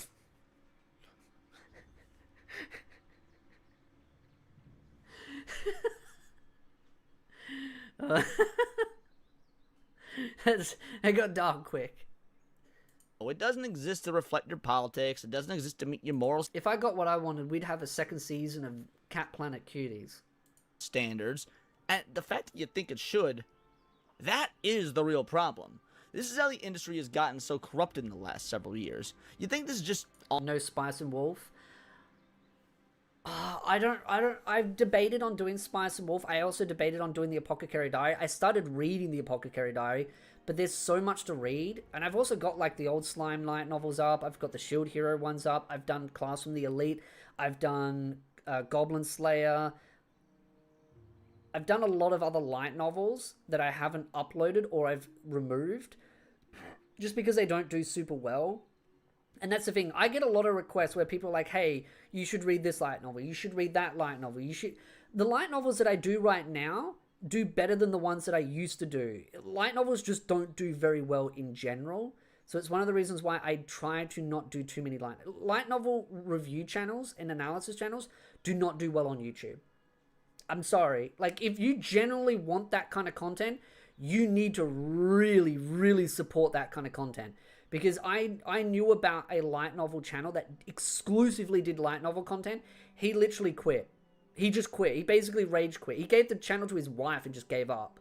And then the channel died. Because light novel content does not do well. It just doesn't. Because most people don't read. And most people just want a synopsis. And doing a synopsis, one, isn't that fun. But also, there are some channels that are now getting copyright strike that just do pure synopsis. Because it's classified as not fair use. Right? So, what about No Game No Life? It probably wouldn't do that well. I did Data Live at one point. I was doing Data Live light novel reviews. Could barely break above 500 views. I think I could barely break over 300. That was how bad it was. People just don't care about light novel reviews. The only light novel reviews that have ever done well is Overlord and Darmachi. And Overlord was the best. Because Overlord was the one light novel series that would get me like 60k views. That was a miracle. Because most light novel reviews don't even get me over 1,000. I have to promote it on 2 different channels. On X and on a community tab and in a Discord server. Just to break over 1,000 views. Light novel content does not do well. Unless you turn it into like a sort of clickbait spoiler video. Where you're like, oh yeah, this character dies. And I don't like putting hard spoilers in my titles and thumbnails, which is why I don't get the views. If I wanted to get the views, I just put spoilers in it. Just put hard spoilers in it, and that would be it. But I don't do that. So if I cared about the views, trust me, I could do a lot of shitty stuff. But I don't. Online noise, some rando on X with a race swap template anime character profile picture saying dumb shit in a vacuum. Yeah, it's not. Companies are watching you. Crunchyroll's watching you. Viz Media's watching you. KyoAni's watching you. They look at social media engagement, discourse. They think... That's why they're sponsoring people like the Anime Man. Because they want anime to become more mainstream so they can make more money. So they're invested in content creators like the Anime Man. Which is also why they're invested in content creators like Giga, which is in here later on. That all falls into line of why they do that. Yeah, spoilers. Felix is a man from ReZero. Spoilers. Oh, this is what the audience wants. It's not the audience. I love the way they use an AI image there. It's you. It's them. It's the rise of anime fans when weeb energy goes viral. I hate when people misuse the word weeb. Because the word weeb is an insult. And I use the word weeb as an insult for a lot of anime tourists. Or a lot of anime fans that take it too far. Because the word weeb, I don't think means what they think it means. The word weeb is very different. The right word they should use is otaku energy. Not weeb energy. Use the correct words.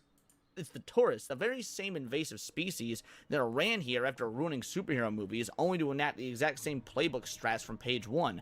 Termites who barely engage with the medium, but speak the loudest. So now we have companies start saying, we're... weeb is no longer an insult anymore. It's not, because people don't use it correctly. What was the light novel exclusive channel? It's my spiritual analysis channel. It's on the front page of this channel. It's also linked on my X pinned. We're making this for the global audience. We're adapting from modern values. I don't really like the word weeb, because the word weeb means someone that's basically doesn't know the difference between... Well, it's basically someone that's pretending to LARP as a Japanese person. Someone that pretends to be an anime character in real life. Like, imagine going down the street, right, and you've got someone that's dressed up in, like, as an anime character. Like, you can have anime merch and stuff, like, on yourself. But someone that's, like, almost like they're dressing up as, like, a character. Like, almost like a cosplay. But then they're starting to talk like it. And they're using, like, broken English. And they're like, oh, desu, baka. Right, they'll go up to their friends and they'll talk half English, half Japanese. And they'll start squeaking their voice. They'll dress like a really weird, like, anime character. But it's, like, all, like, an abomination, right? That's a weeb. Someone that's just... It's an insult. Right? It's an insult to someone that takes it too far. I don't think you're probably a weeb. Like, you say you refer to yourself as a weeb, you're probably not actually a weeb. You're probably an otaku, right? Or a anime nerd. Weeb is overplayed and misused, just like the word incel. Yeah, it is. A lot of people use the word weeb as if it's like the word otaku. The word you should be using is the word otaku. I get the word weeb sounds funny, but it's like, yeah, I am a weeb. If you want to call yourself a weeb, that's your prerogative, but you're not going to catch me calling myself a weeb because I use the proper definition. If you are actually a weeb and you do that, We're updating it for the current world we live in. Yes, you read the title, right? fuck off.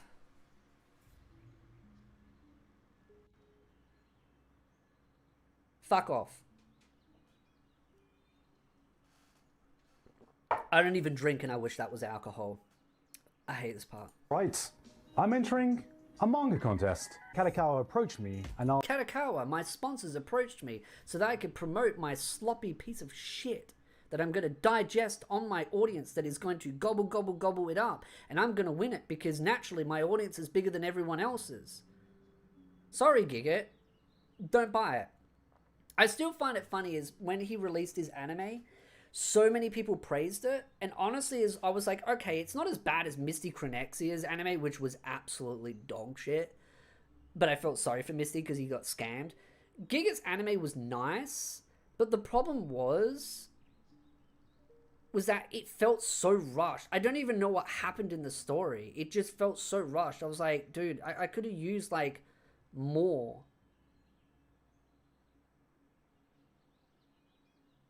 I just don't understand the point of his anime was mid. It wasn't bad. It wasn't good. It was just, yeah, it was mid. It really was. It was just mid. And mid isn't really an insult. It just means mediocre. The reason why I never spoke about his anime was because everyone was trying to gobble on his gobble dobble because they were like, oh my god, Giga, I love you. Here, I'll give you attention if you give me more attention.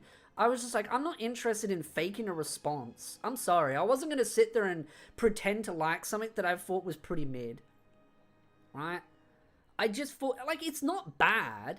Like, you can see the passion, the joy, like the enthusiasm, but it was just one of those where I was like, it didn't really have enough substance for me to really get into.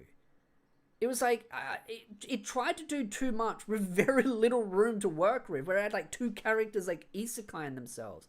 And I get that he was trying to run the isekai thing because of the meme, but I was like, I don't know. Like I said, it's not bad. It just wasn't great. And I think people just praised it because they wanted to like get attention. It was more about the clout that they could get from him, the breadcrumbs, than actually being like fairly critical. I just never spoke about it because I was like, there's not enough substance for me to review it. I would have just said, yeah, it's alright, it's mid. The story was mixed. There wasn't really much of a story. It was more about a message than anything else, right? It was more about the idea of family, which I got, right? I got what he was trying to do, but they just crammed too much into such a small space.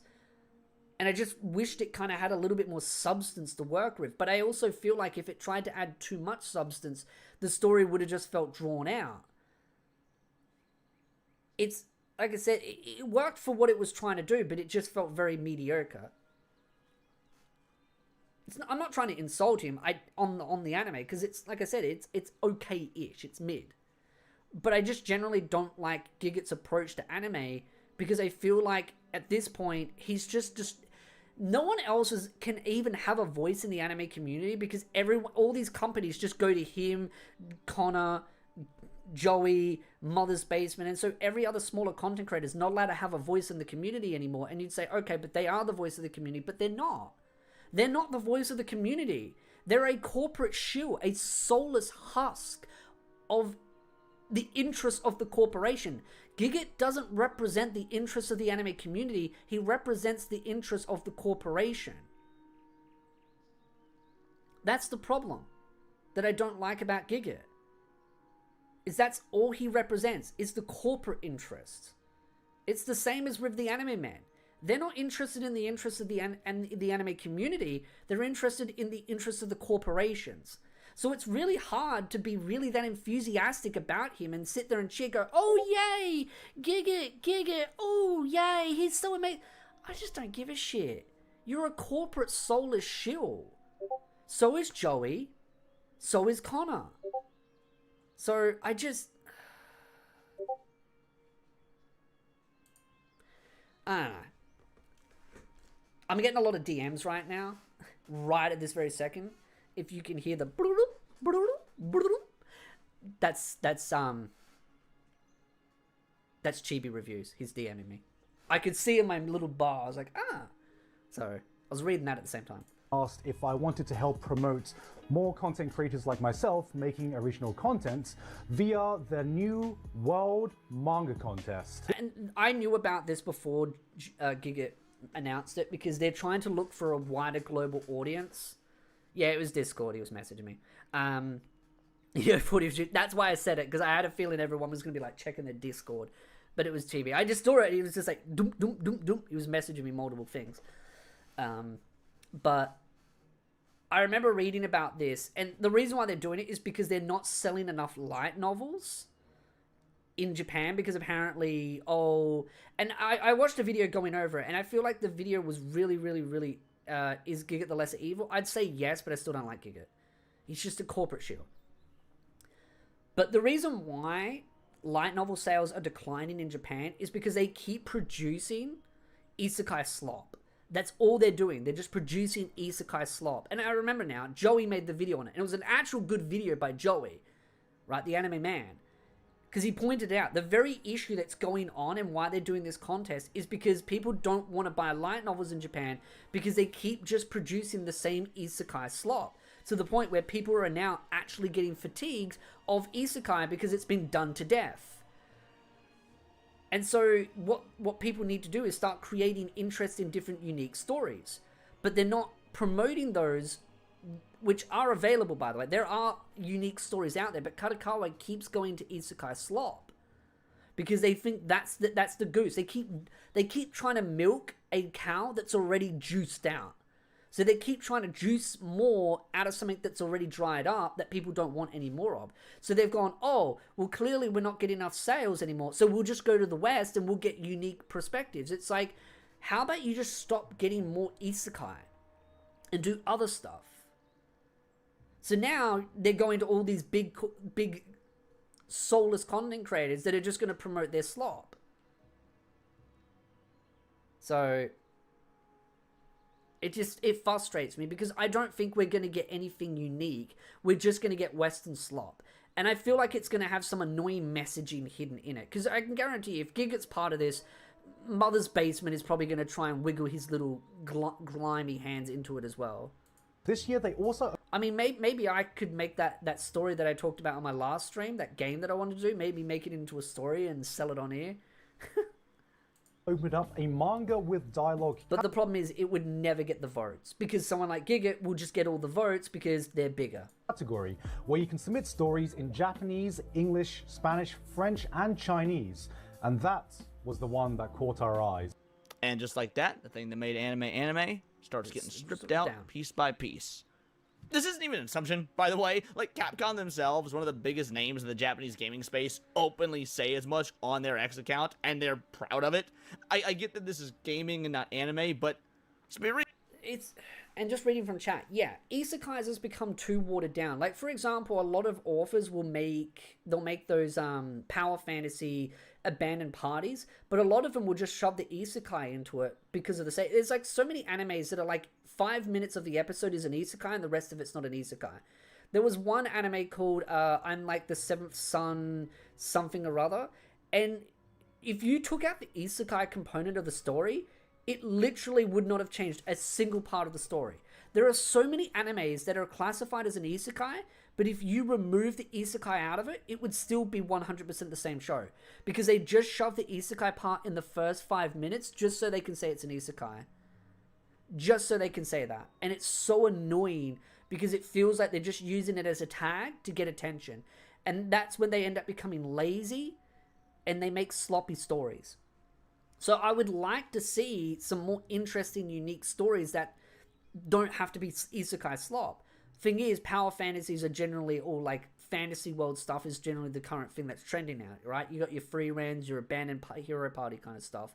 It'd be nice to see some other unique stuff. And as far as school settings go, you get a lot of high school setting type stuff. You don't get a lot of older romance stuff. So I feel like when it comes to Western stuff, you're going to see two types of people in the West. Those that are just going to try and make a cheesy copy-paste anime trope that's just going to feel really bad. Or you're going to see someone try to make it as a Western version of it. The Sense Prince, not an isekai though. No, it actually is. He's an office worker that got reincarnated as the Seventh Prince. But if you take the isekai part out of it, the story is 100% the same. It's 100% the same. Izaki-chan does college, yeah. And there needs to be more of those. Try and do things uniquely. Like, we need some more Mushoku Tenseis and ReZeros and stuff like that. I kind of wish we had some main protagonists that weren't picture perfect. Right? We need characters that just aren't bread and butter, slapstick, self-insert. They need to have complexity to it. I know that's just going to end up with more hate. I was the Seventh Prince. I was reincarnated as the Seventh Prince. Yeah, that's the one, right? It's an isekai. But if you take the isekai out of it, the story is exactly the same. It was reincarnated in the same world. Was it?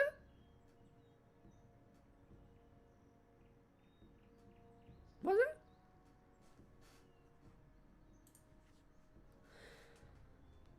I'm going to check now. I'm going to check.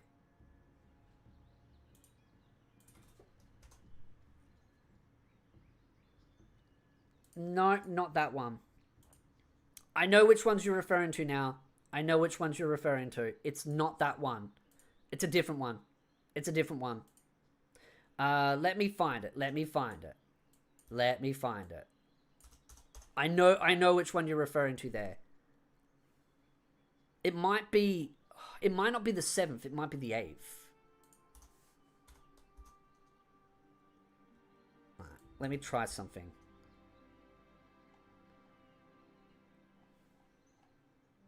The 8th son, are you... Yes! Yes.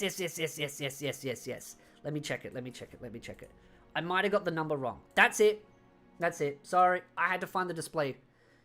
That's it. That's the one. That's the one I'm referring to. Sorry, got the numbers wrong. That's the one. 7th, 8th. It's been a while since I've watched it, right? It came out back in what? 2020? It's like 6 years ago. Yeah, that's the one. Yeah, no, the Seventh Prince, he was reincarnated in the same world. Sorry, I mixed that one up. Because the 7th one is that one, which I watched season 2 a bit ago.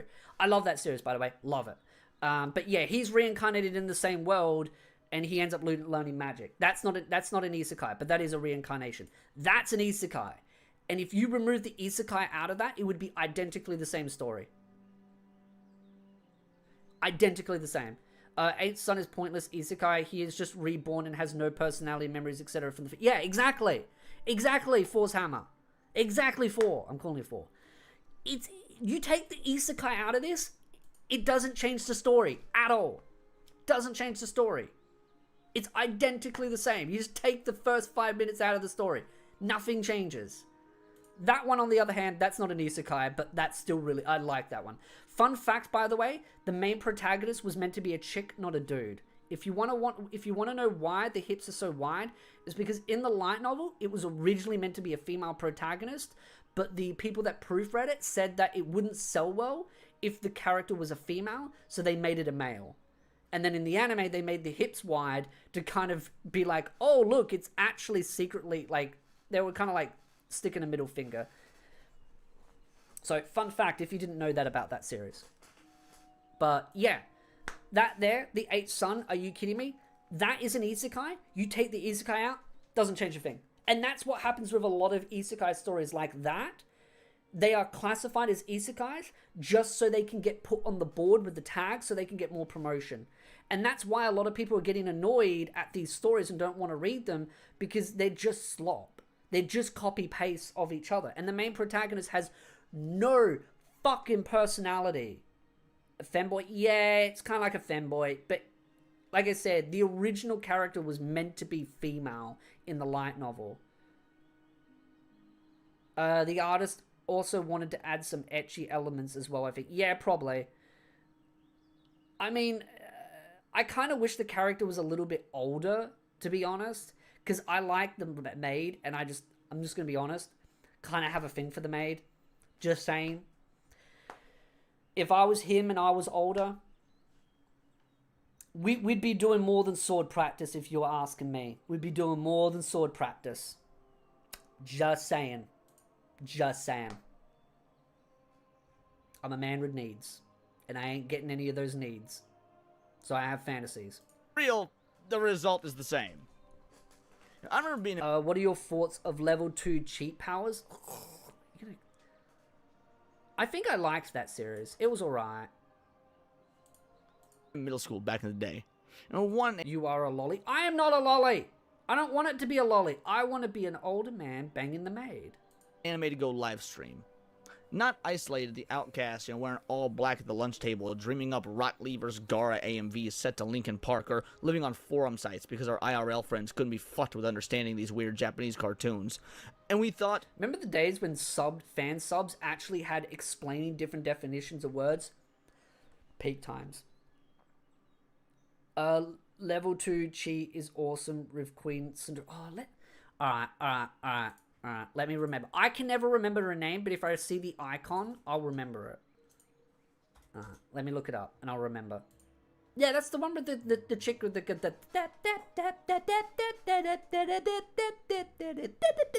the song, right? I remember the song because I've sung it a million times in my room. Yeah, that one. This one. I like this one. I think it's cute. Isn't there meant to be a... Oh, there's no season 2. I'll just check. But yeah, I like this one. It's cute.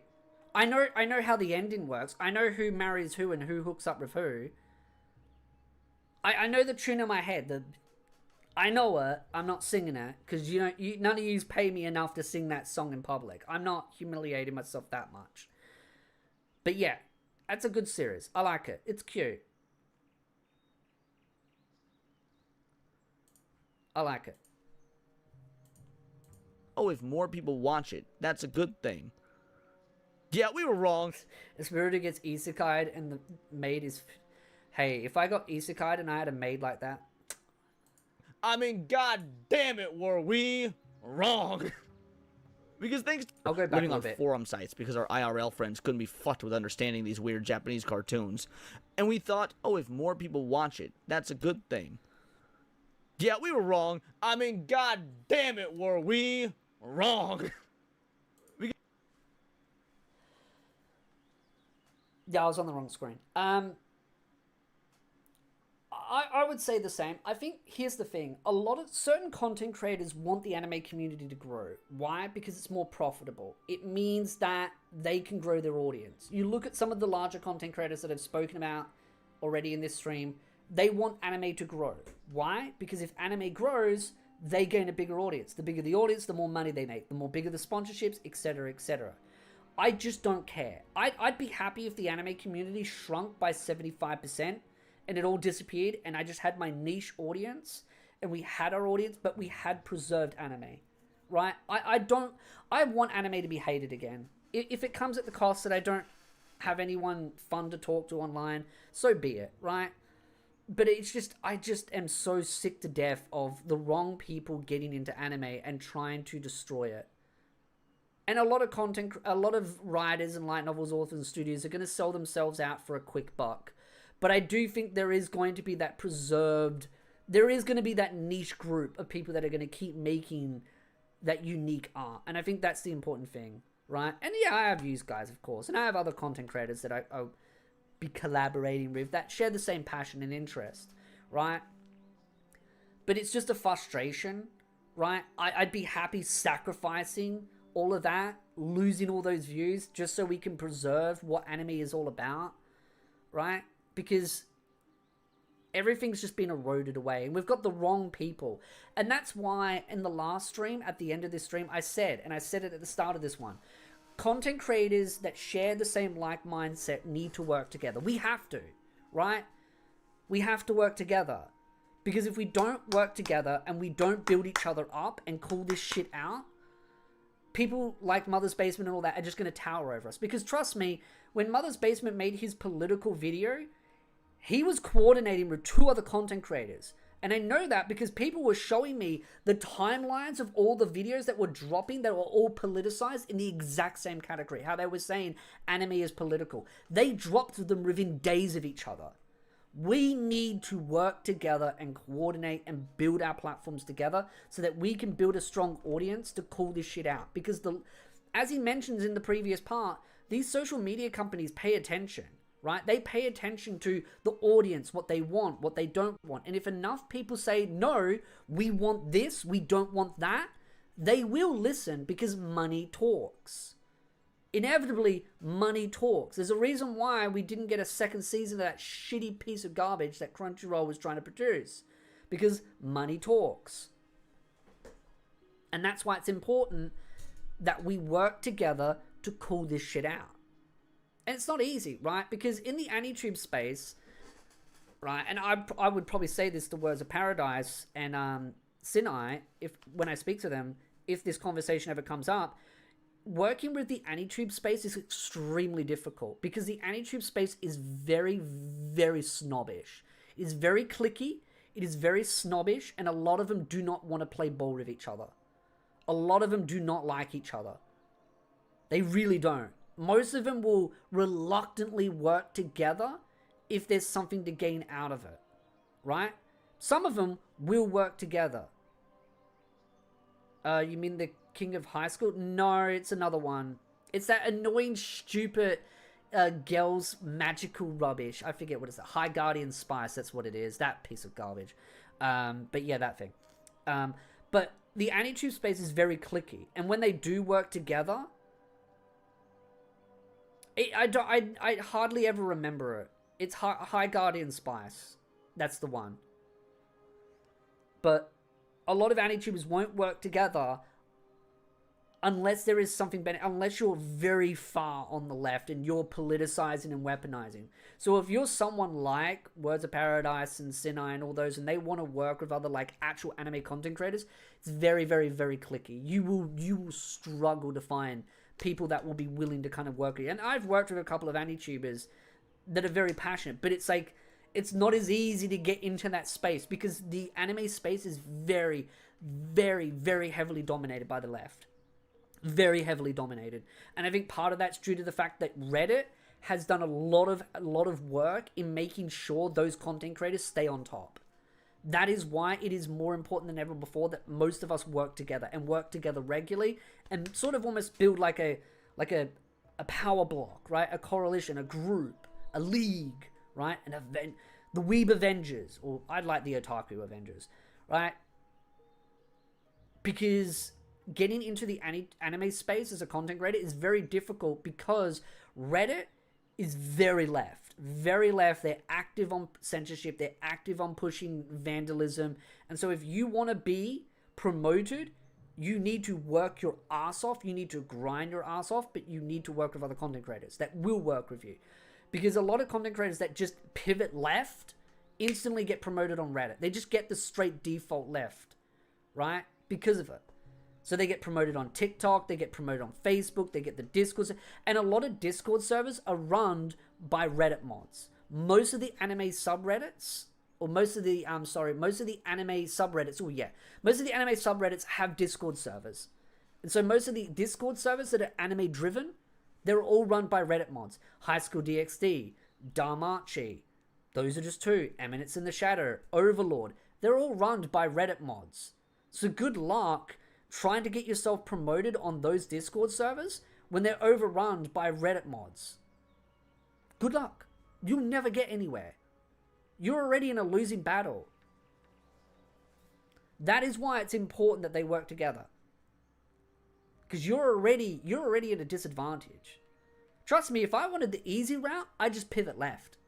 I'd just pivot left, defend censorship, defend activism, and I would have done easy peasy. Because Reddit would have just sucked it up and promoted me. And there are some content creators that I used to work with that no longer want to work with me anymore because they used Reddit because they pivoted left. And the more they promote themselves on Reddit, the more their audience became left and became radicalized, and then they ended up having to turn on their own community. There are certain content creators that used to be very pro-lolly, and then suddenly they had to turn against the lolly community, and I'm not talking about Rev, but they had to turn against the lolly community because their audience became so heavily pivoted left that they had to then turn against it. So that's why it is an easy route to go down. If you go left, they will promote you on, and you will get all the publicity. Now you've got X as a right-leaning content creator because you've got that little bit more fairness and free flexibility, but getting promoted on X is really hard because X demotes any content promoted on there. So you're already in a losing battle there, right? So... Because thanks to COVID, anime did go mainstream. And new cultural colonizers showed up. A slew of dumbass teens out with 88. It's actually funny because I've actually got a really funny story about my friend's nephew. He used to insult me all the time because he knew I was an anime content creator and he knew that I liked anime, and he'd always insult me. And then as time went on, he kind of loosened up to me a bit, and then he kind of realized like I was right. And now he's kind of like, I've persuaded him to come to my side. He was like a real tourist. He was a heavy tourist. Now I've kind of persuaded him to the dark side. So I work my charm. HD tit-top brain and no sense of socialization due to 2 years of lockdowns, or worse, the painfully average former cheerleader, chubby white bitch who never gave a damn about anime. He grew up. Yeah, he got a little bit older. He matured a little bit. But I think I also gave him a reality check too, because I kind of just was like every Tuesday, because I had to see him every Tuesday because of karate, I'd like really drill into him, and he'd really like hammer on me and call me all kinds of names because, oh, you're a degenerate. And I was just like, okay, why am I? And I just hammered it at him so hard. And then he kind of realized he was just being a dick. And then he just slowly came to my side. Now he's super chill. Now he kind of gets into a lot more of this. So he's not as into it, but he's kind of loosened up a little bit. Like, he likes his showman type stuff. You think COVID ruined anime? You didn't live through the COVID VTuber hell. I think COVID ruined anime, yeah. I think it's one of the catalysts that ruined anime. It ruined my channel. This channel, COVID ruined it. Because most of my subscribers are dead weight. Because it was all COVID fans that jumped on and then left. That's why I always say this channel's dead. I'm washed up, right? 70k subs, probably over half of it's dead weight. So I'm having to rebuild it. And it's going to take so much work to rebuild it. So much work. But I'm trying. I'm building on it. It's probably going to take me over a year to refix it all. But I'm going to keep doing it.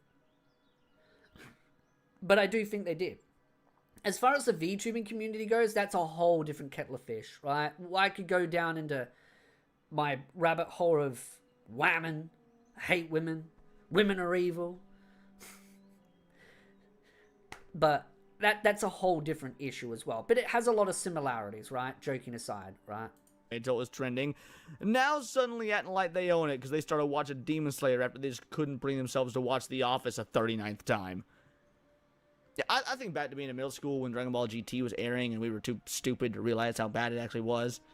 You know what I'd tell my young self? I would rather be bullied for liking anime, but at least still... I just realized he said the exact same thing I said before, where I said I'd rather be bullied enjoying anime. I'd rather anime be hated and I'd be bullied. At least then I can enjoy my hobby without it being vandalized. That's the funny part. I'd prefer to be bullied. Because let's be honest here, I haven't got a girlfriend, so clearly anime's not mainstream enough for chicks to like me for liking anime. So clearly I'm not getting any benefits there. So I might as well just be hated by everyone else and at least enjoy my hobby in goddamn peace.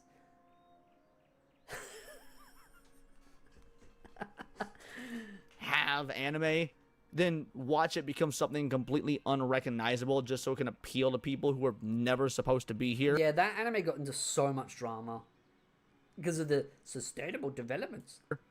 Spoiler alert, that's where we're at in the timeline now, by the way. I referred to him as locusts earlier, a biblical plague. Maybe not. Do you have some female subscribers? Yes. Let me check that, actually. Let me check that.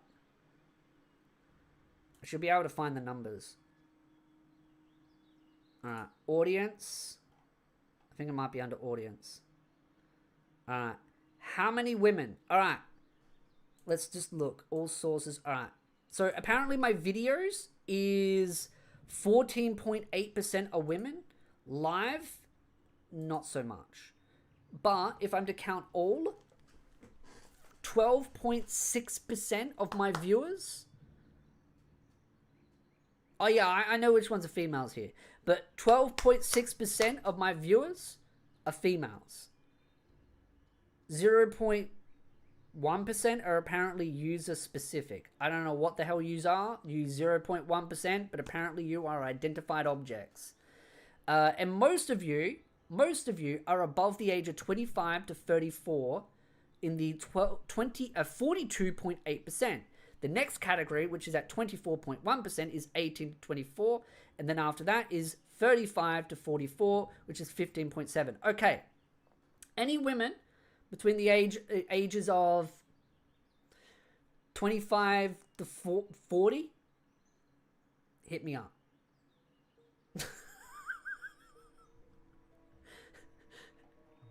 Desperate times call for desperate measures, okay? We're in a desperate times.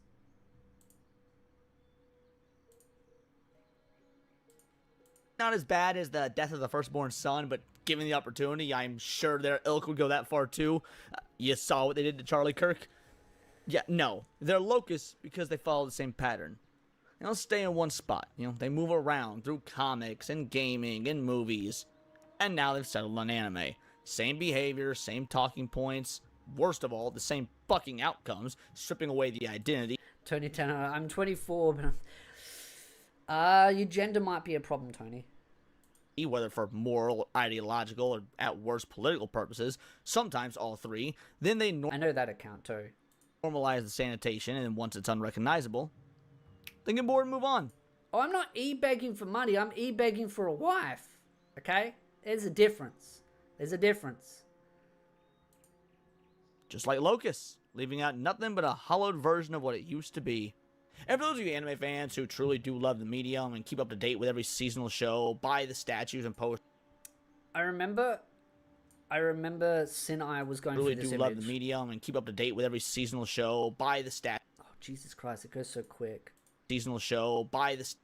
Alright, let's have a look. Let's have a look. Let's have a squiz the whiz. I can see a lot of fates. Ooh, I can see if I move chat box right here. That is an old school Fates one. I've seen that at a convention. It's a retro figure. There's Spicer Wolf up there, I'm pretty sure. There's more Toe Suckers. There's a lot of Fates up there. I think I've got that figure in the other room. I used to have it behind me, but I've got that figure. I knew it! When Sinner's head was in the way, or Sinner's head was in the way, I was like, I bet you that's Asuna, because all I could see was part of the head. That's Asuna, of course. There's some interesting ones down here. I don't care as much about a lot of those characters. Oh yeah, I know what that one is, I just don't remember the name. There's some interesting ones there. I know a friend that got a life-size, like a really big one of, I think it was Urza or Lucy from Fairy Tail. That's a lot of figures. That is a lot. I probably will have more once I've done all my unboxings.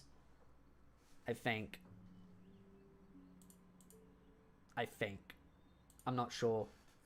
I mean, we've got all of those there, right? Those there. I've got, at some point, I've got to do some more unboxings there. I've got a bunch over here that I just got temporarily displayed because that bookshelf is going to go over here once I get the computer desk in, and then I got to get a bunch of more glass cabinets. So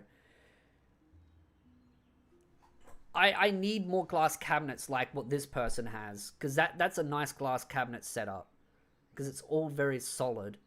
But I want like LED light strips. The ones that I've got here, this glass cabinet, right? That glass cabinet over here, it's not as good as I had hoped, right? And then I've got that wood shelf there. That's just temporarily there until I move it, but that's not all my figures, because I've got the Satellizer one in another room, because I don't really want Satellizer in viewing space. Because if Satellizer was in viewing space, this channel would not exist. YouTube would community guidelines strike me.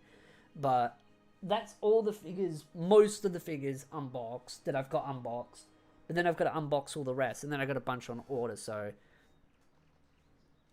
we'll get there at some point. But I wanted to see what these are. I know there's all the Evangelions. That looks like Spice and Wolf up there. I've got a Spice and Wolf figure in my cupboard. I got a lot of Fire Emblem figures, though. A lot. But that's a good collection. It's a very good collection.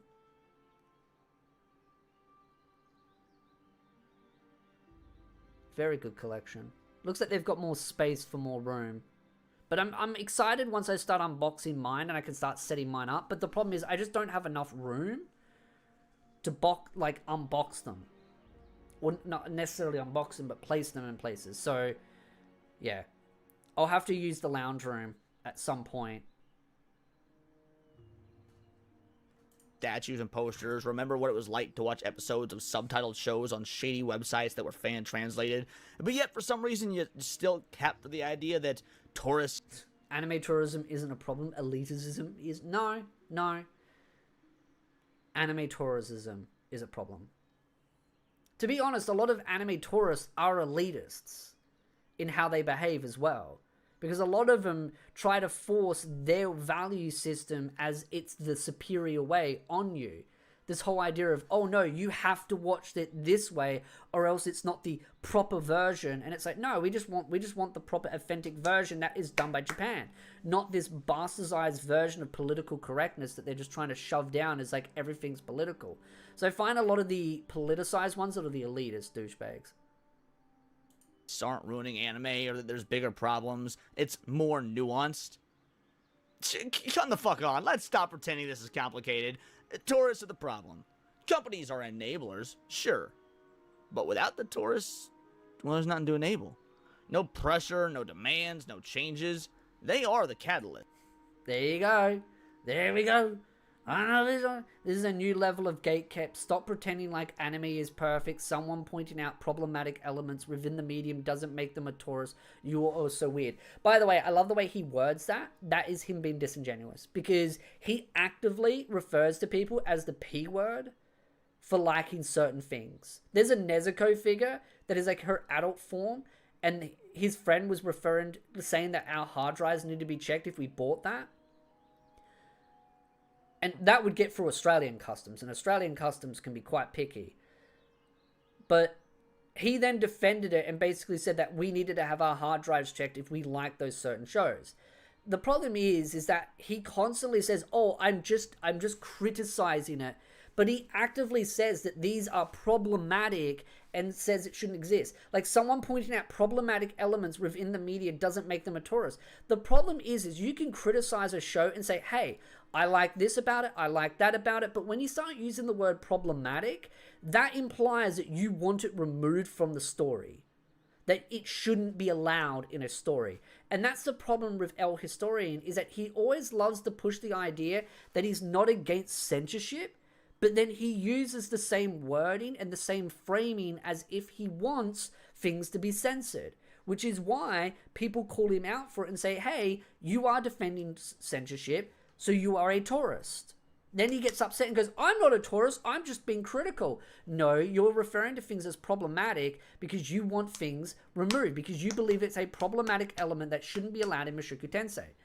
Now, okay, I don't know if she's going to see this. I'm doing this for you, Sinai, because I know she wanted me to talk about it. Mushoku Tensei is a show that is either loved or hated. We all know why, right? Because Rudy is a very flawed character. He's extremely flawed. He's a punchable person. His father's punchable. But these are characters that are designed to be as human element as possible. And because they're designed to be as human element possible, right, with the flaws, like, we're not all going to be exactly like a Rudy, right? We're all not going to be cranking it out to lolly hentai. I've not done that. You've probably not done that. Maybe some of you have. And you know what? That's your prerogative. You do with what you want to do with your little Willy Wonka. I'm not going to judge you. But it is designed to be a story about humans making mistakes, humans growing, humans developing, humans, again, stumbling, getting up again, making mistakes, screwing up, building new friendships, building new connections. Rudy is not designed to be picture perfect. He's not designed to be beloved off the bat or even beloved even at the end. He's designed to show someone that can change, that can grow, that can evolve, and whether you believe he evolved into a better person or not, or if he learned from his mistakes or not, that is for you to decide as the reader or as the watcher. Right? Rudy is not designed to be a picture-perfect character, and I think one of the biggest issues with isekais is that so many isekais try and make the main protagonist perfect. Right? They can't have flaws. They can't have kinks in their armor. They have to be this picture perfect kind of thing. And if they do have flaws, it feels very safe, right? They're trying to make the flaws as safe as humanly possible because they don't want to make the characters problematic, right? But with Rudy, and even with Rudy's father, you've got all the other characters like Eris, Roxy, Sylphie, Rudy's father, I forget her name. The chick that loves 5 guys. I'm sure someone in comment will get the name right. I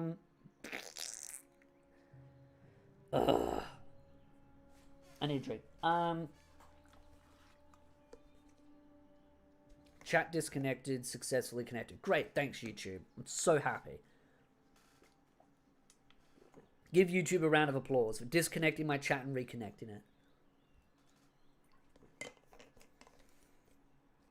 I'm trying to think what her name is, and I've forgotten because I'm stupid and I'm having a brain fart. But the chick that likes to go to 5 guys and receive it from every single angle, right? She's a flawed character, right? She has a kid, she abandons the kid, blah, blah, blah. She does her own thing. I'm not going to say too much from that because I probably might accidentally spoil stuff. But you get my point, right? All these characters, Elise, that's it. Right? They're all flawed characters. That's the point of Mushoku Tensei. It's about characters that aren't perfect, that are about growth, development, building. But the other thing also about Mushoku Tensei is it's not a quick story. It's a slow burner. It's not designed to, oh, Rudy becomes a better person in 1 season, boom. No. It takes multiple seasons for him to overcome a lot of his character defects. And that's the thing that I like about Mushoku Tensei. Mushoku Tensei goes into growth at a actual palatable pace that feels realistic. It's not just a, oh, Rudy makes a mistake. Oh, he's fixed his problem in 2 episodes later. I'm so glad he got a counselor and he resolved it in less than 5 seconds. Yes, give a round of applause for YouTube because they're stupid, right? But that's what I like about Mushoku Tensei, is it develops the character piece by piece by piece by piece. And actually, honestly, now knowing that Sinai has not, I think it's Sinai, is how you meant to pronounce it. I'm sure she'll correct me again if I ever say it wrong to her. I don't know if she'll watch this.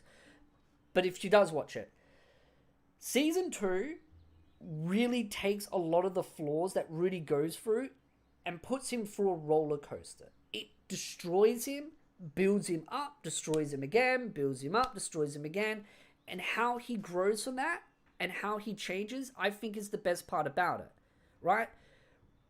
Rudy is not someone you're meant to think is perfect. You're not meant to be thinking he's... I mean, a lot of people say he's the GOAT. And the reason why people say he's the GOAT is because he's just someone that they just get behind. And the reason why people like Rudy is because he's a cheerable character that is someone that you can bury. It's like the little guy. He's the flawed guy. He's the guy that's trying to do the right thing but still fails. Right? And that's why people like to cheer him on. It's not like people are sitting there going, oh yeah, we like the parts where Rudy's dad cheated on his wife. Yeah, like, woo, yeah, cheating on your wife. That sounds amazing. No, it's not, right? But it's about how those characters grow and how those characters develop and how they become better and what the end result is. It's the journey that I think makes Mushoku Tensei so good, right? It's the journey, because it's not, it's a bumpy ride. It's far from perfect. Trust me, Rudy makes mistakes after season 1, right? Oh boy, does he screw up a lot. And even after season 2, going into season 3, does Rudy screw up? Oh, yeah. If they cover the stuff that I think they're going to cover in season 3, holy shit, does Rudy screw up. Massively. Massively does he screw up in season 3. But he grows, and he becomes a lot better as a person. Because he learns, he grows, he builds. That's what makes a good story. The kinks in the armor, the imperfections, all of that built upon. That's what I love about Mushoku Tensei. Right? Do I think the mistakes he's made are good? No, I think he's an idiot for making the mistakes. But that's what makes it good. I know I'm kind of going around in a circle a little bit with some components, but I want to emphasize on certain key parts. Oh, season 3 is going to be absolutely goated. Season 3 is going to be goated, but also season 3 is going to be the most drama-focused season. Dude, I'm going to make content on that every week on the channel. I'm going to be probably talking about it on stream every week, because season 3 is going to be the most drama-focused season ever. You think season 1 and 2 were drama? Season 3 is going to piss the left off. It's going to piss if you've read the light novels, you know what's coming. You know what's cooking. The rat is coming. The epic tale of the rat is going to be the most controversial part of the story that is going to absolutely wreak havoc.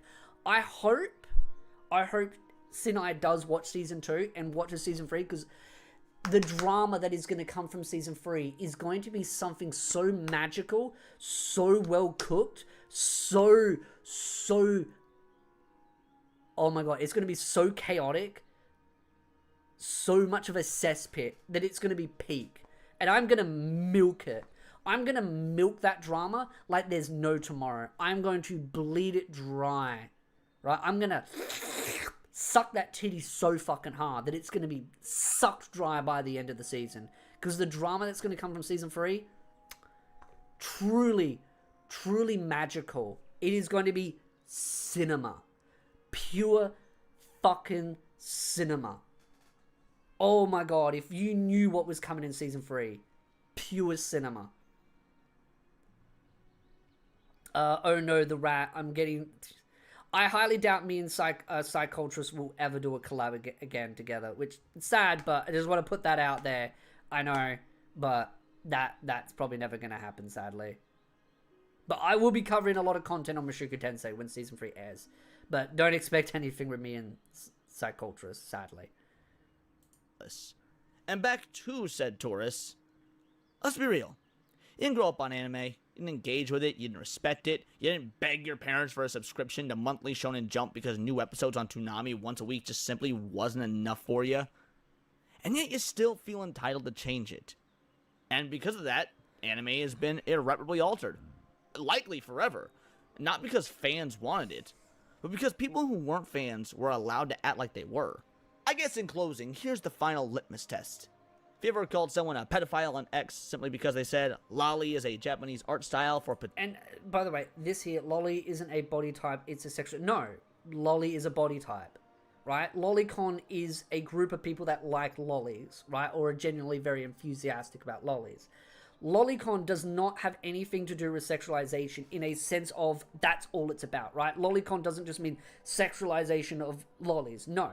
Lolicon just means a group of people that like lolly characters very heavily, and they may like the sexualization or the non-sexualization. There's a lot of lolicons that don't like the sexualization, right? There's a lot of them, but there's some that do, right? So the word lolly is just a body type, and lolicon is a group of people. Chibi is a art style. If you don't know what the word chibi means, you're an idiot, right? My channel display picture is a chibi character. It's a chibi character of Ryu from Damachi, right? That's an older character.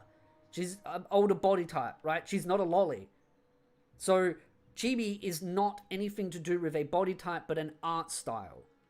So let's get that very clear on the definition. This is why I ended up getting to that annoying argument with, well, not really with Rev, but calling Rev out, because Rev was referring to the word lolicon as sexualization when he knows that that is not the definition of it.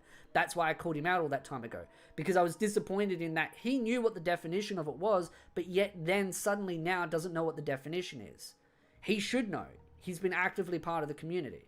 So people that still don't understand that definition should know what that definition is, right? So yeah.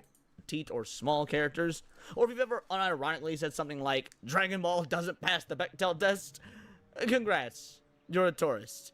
And by the end of this, you probably do still think you're the good guy. You don't love anime, but you are the reason it's getting worse. And if this upsets you, good, go fuck yourself. But yeah, finally, an hour and a half. I wanted to go through it thoroughly and actually dissect each part and not get as distracted. I don't know how well I did at that. Don't know how successful I was at that. But it's just, like I said, it's one of those where I think I've wanted to do a video on the definition of anime tourists, right, for a while. So it's kind of funny that Words of Paradise ended up doing pretty much a similar video in that degree. But I was more going to go down to the proper definition of it, not exactly breaking down all the different tweets and stuff. But it is one of those where I do think anime tourists has become a massive problem in the anime community.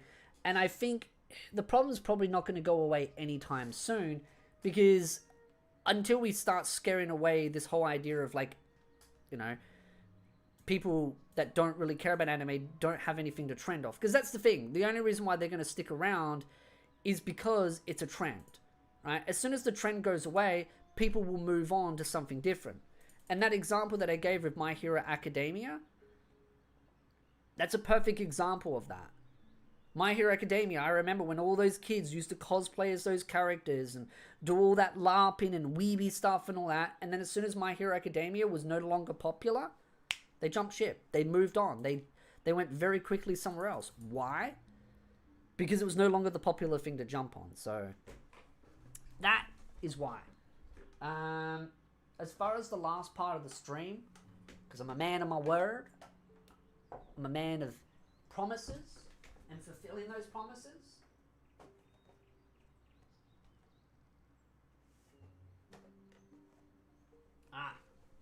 I said I would unbox some. I've been meaning to unbox more stuff for a while, but we're going to do it. We're going to do it.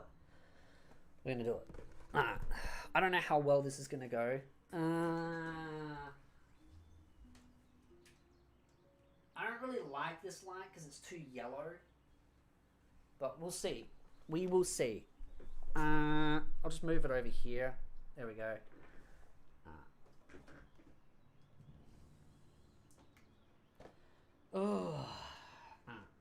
You. There. Which sister are we going to do first?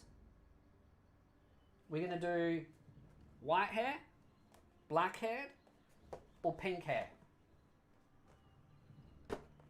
Which one, chat? You get to pick.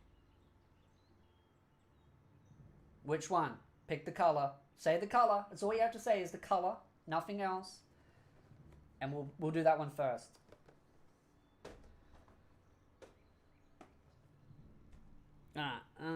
Where's my knife? Someone said black. That's all that someone's saying.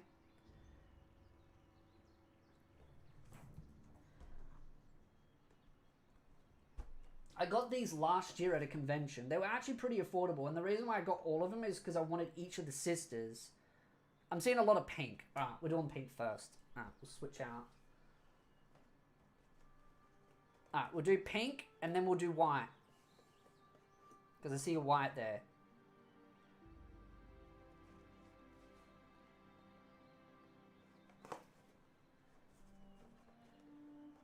And I need to start unboxing some of them, because if I want to be able to stack them higher, because I'm going to need to stack them higher, because I'm going to a convention in a month.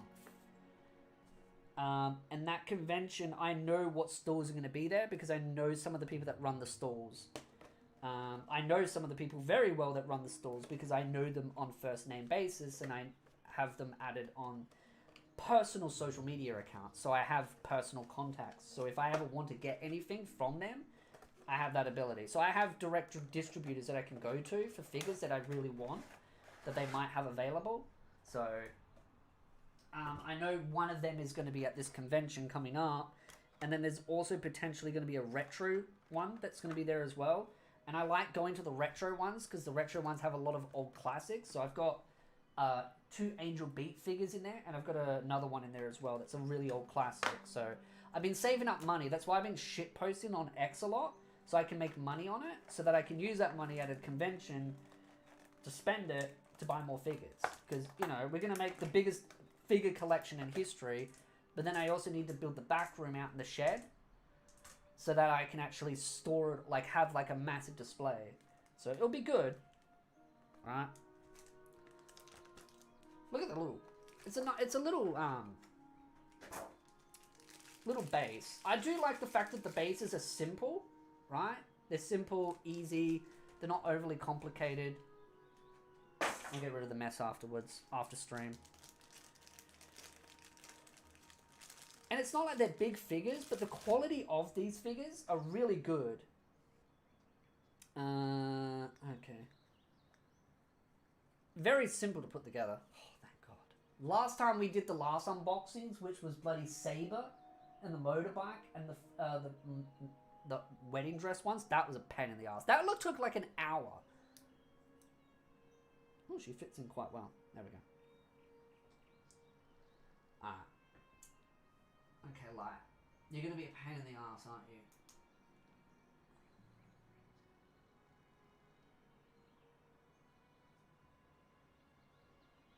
That's not how shading works. I don't really like how... Can I send you a Discord post about an anti? Yes, you can, Candy. Thank you for the super chat. Let me just heart your lovely super chat. You can DM me it. I'm just going to put it on the table here. And then I'm going to turn the light on. And see if... I don't know. It's... God damn it. I want the light to not be so bright. I'm not a big fan of how bright the light is.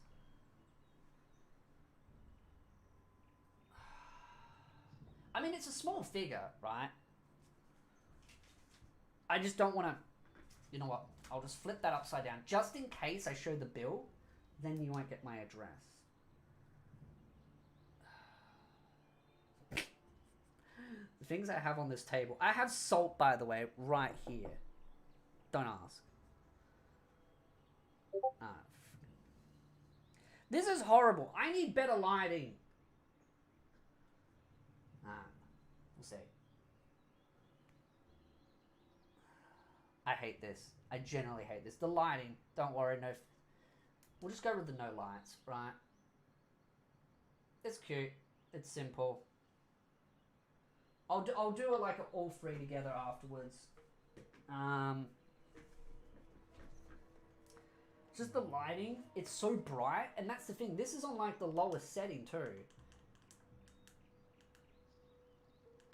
It's on the lowest setting, so it's kind of annoying. I wish there was like a slightly low...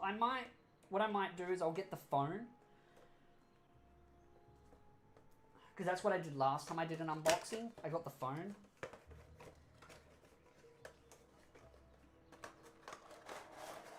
And yeah, if you heard the ping, that was... there.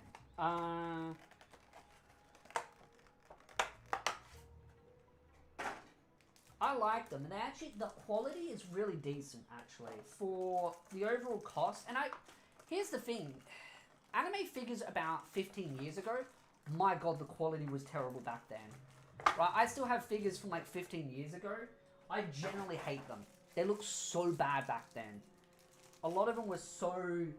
And they're the same price, by the way. They're the same price as these. These would be the same price as what I bought them back then. And the quality of these is just substantially better.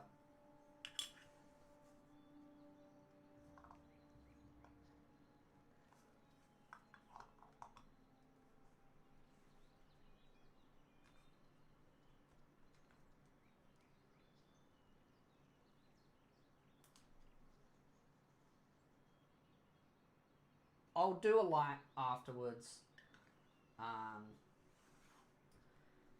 I'll get the camera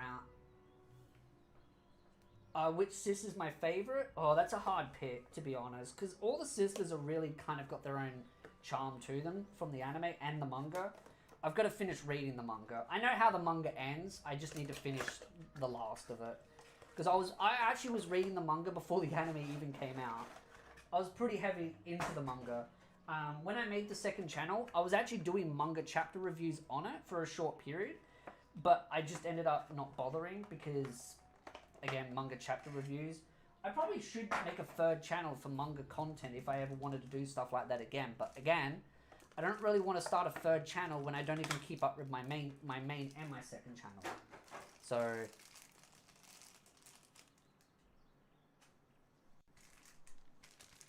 but, like I said, what I'll do is I'll grab my phone camera and I'll do the lighting for it afterwards. Well, I'll do the lighting once I've unboxed them. That way, I can probably show them better.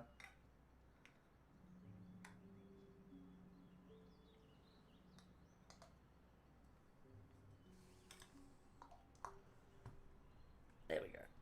They're actually really nice. They're very small, but very simple. I like them. And the feel of the actual... It all feels the same. It's a very interesting feel. Very interesting feel of the plastic. It's not quite what I expected. Let's see if... Where's my phone? Where is...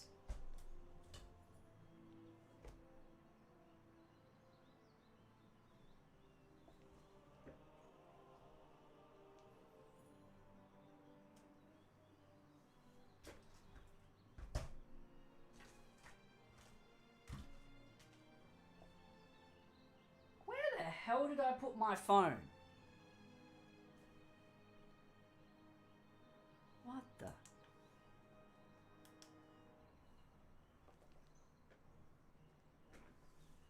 There's no way. Did I lose...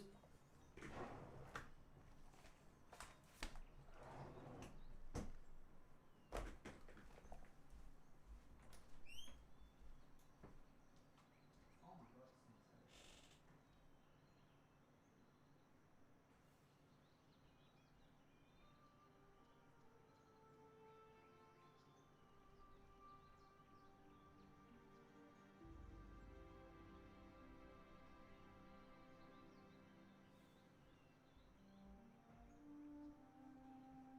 That's just nasty. I don't know where the hell my phone went. I'll find it somewhere in the house. I don't know where I put it. But now I know why it stinks out there. Cat took a poop. She took a poop. Let's see. If I remove this light... I still don't know where my bloody phone went. Now the cat's like, oh, I want food. You're not getting any, you fat little rat. I don't know how we're going to do this.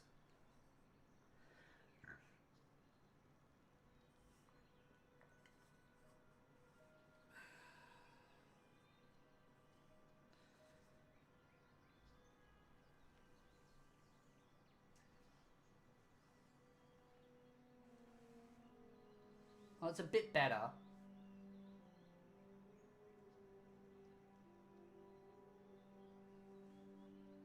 See if I can get a bit of a focus on it.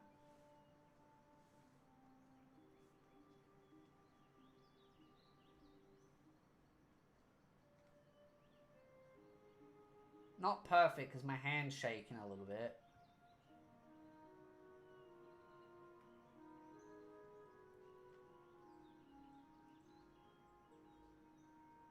But, you see.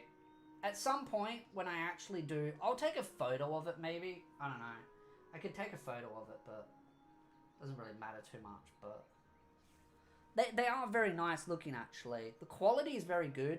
Because like I said before, if you were collecting figures like 15 years ago, the quality of figures back then were just not that good. But the pricing was exactly the same.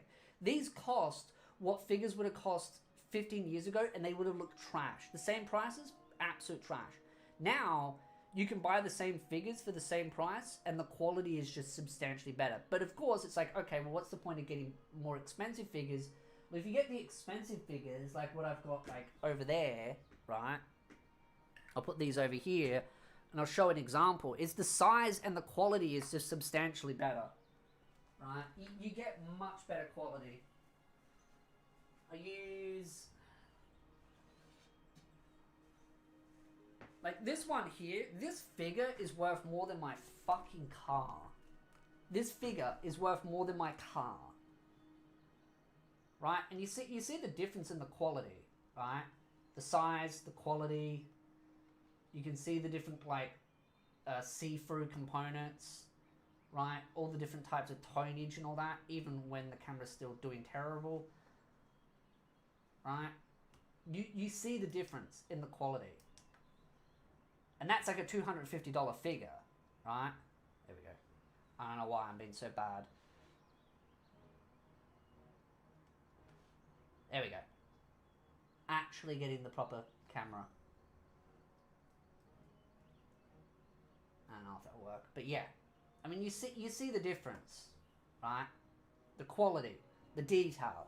When you got something like that, those are $40 a pop. That's $250. So you see the difference in quality.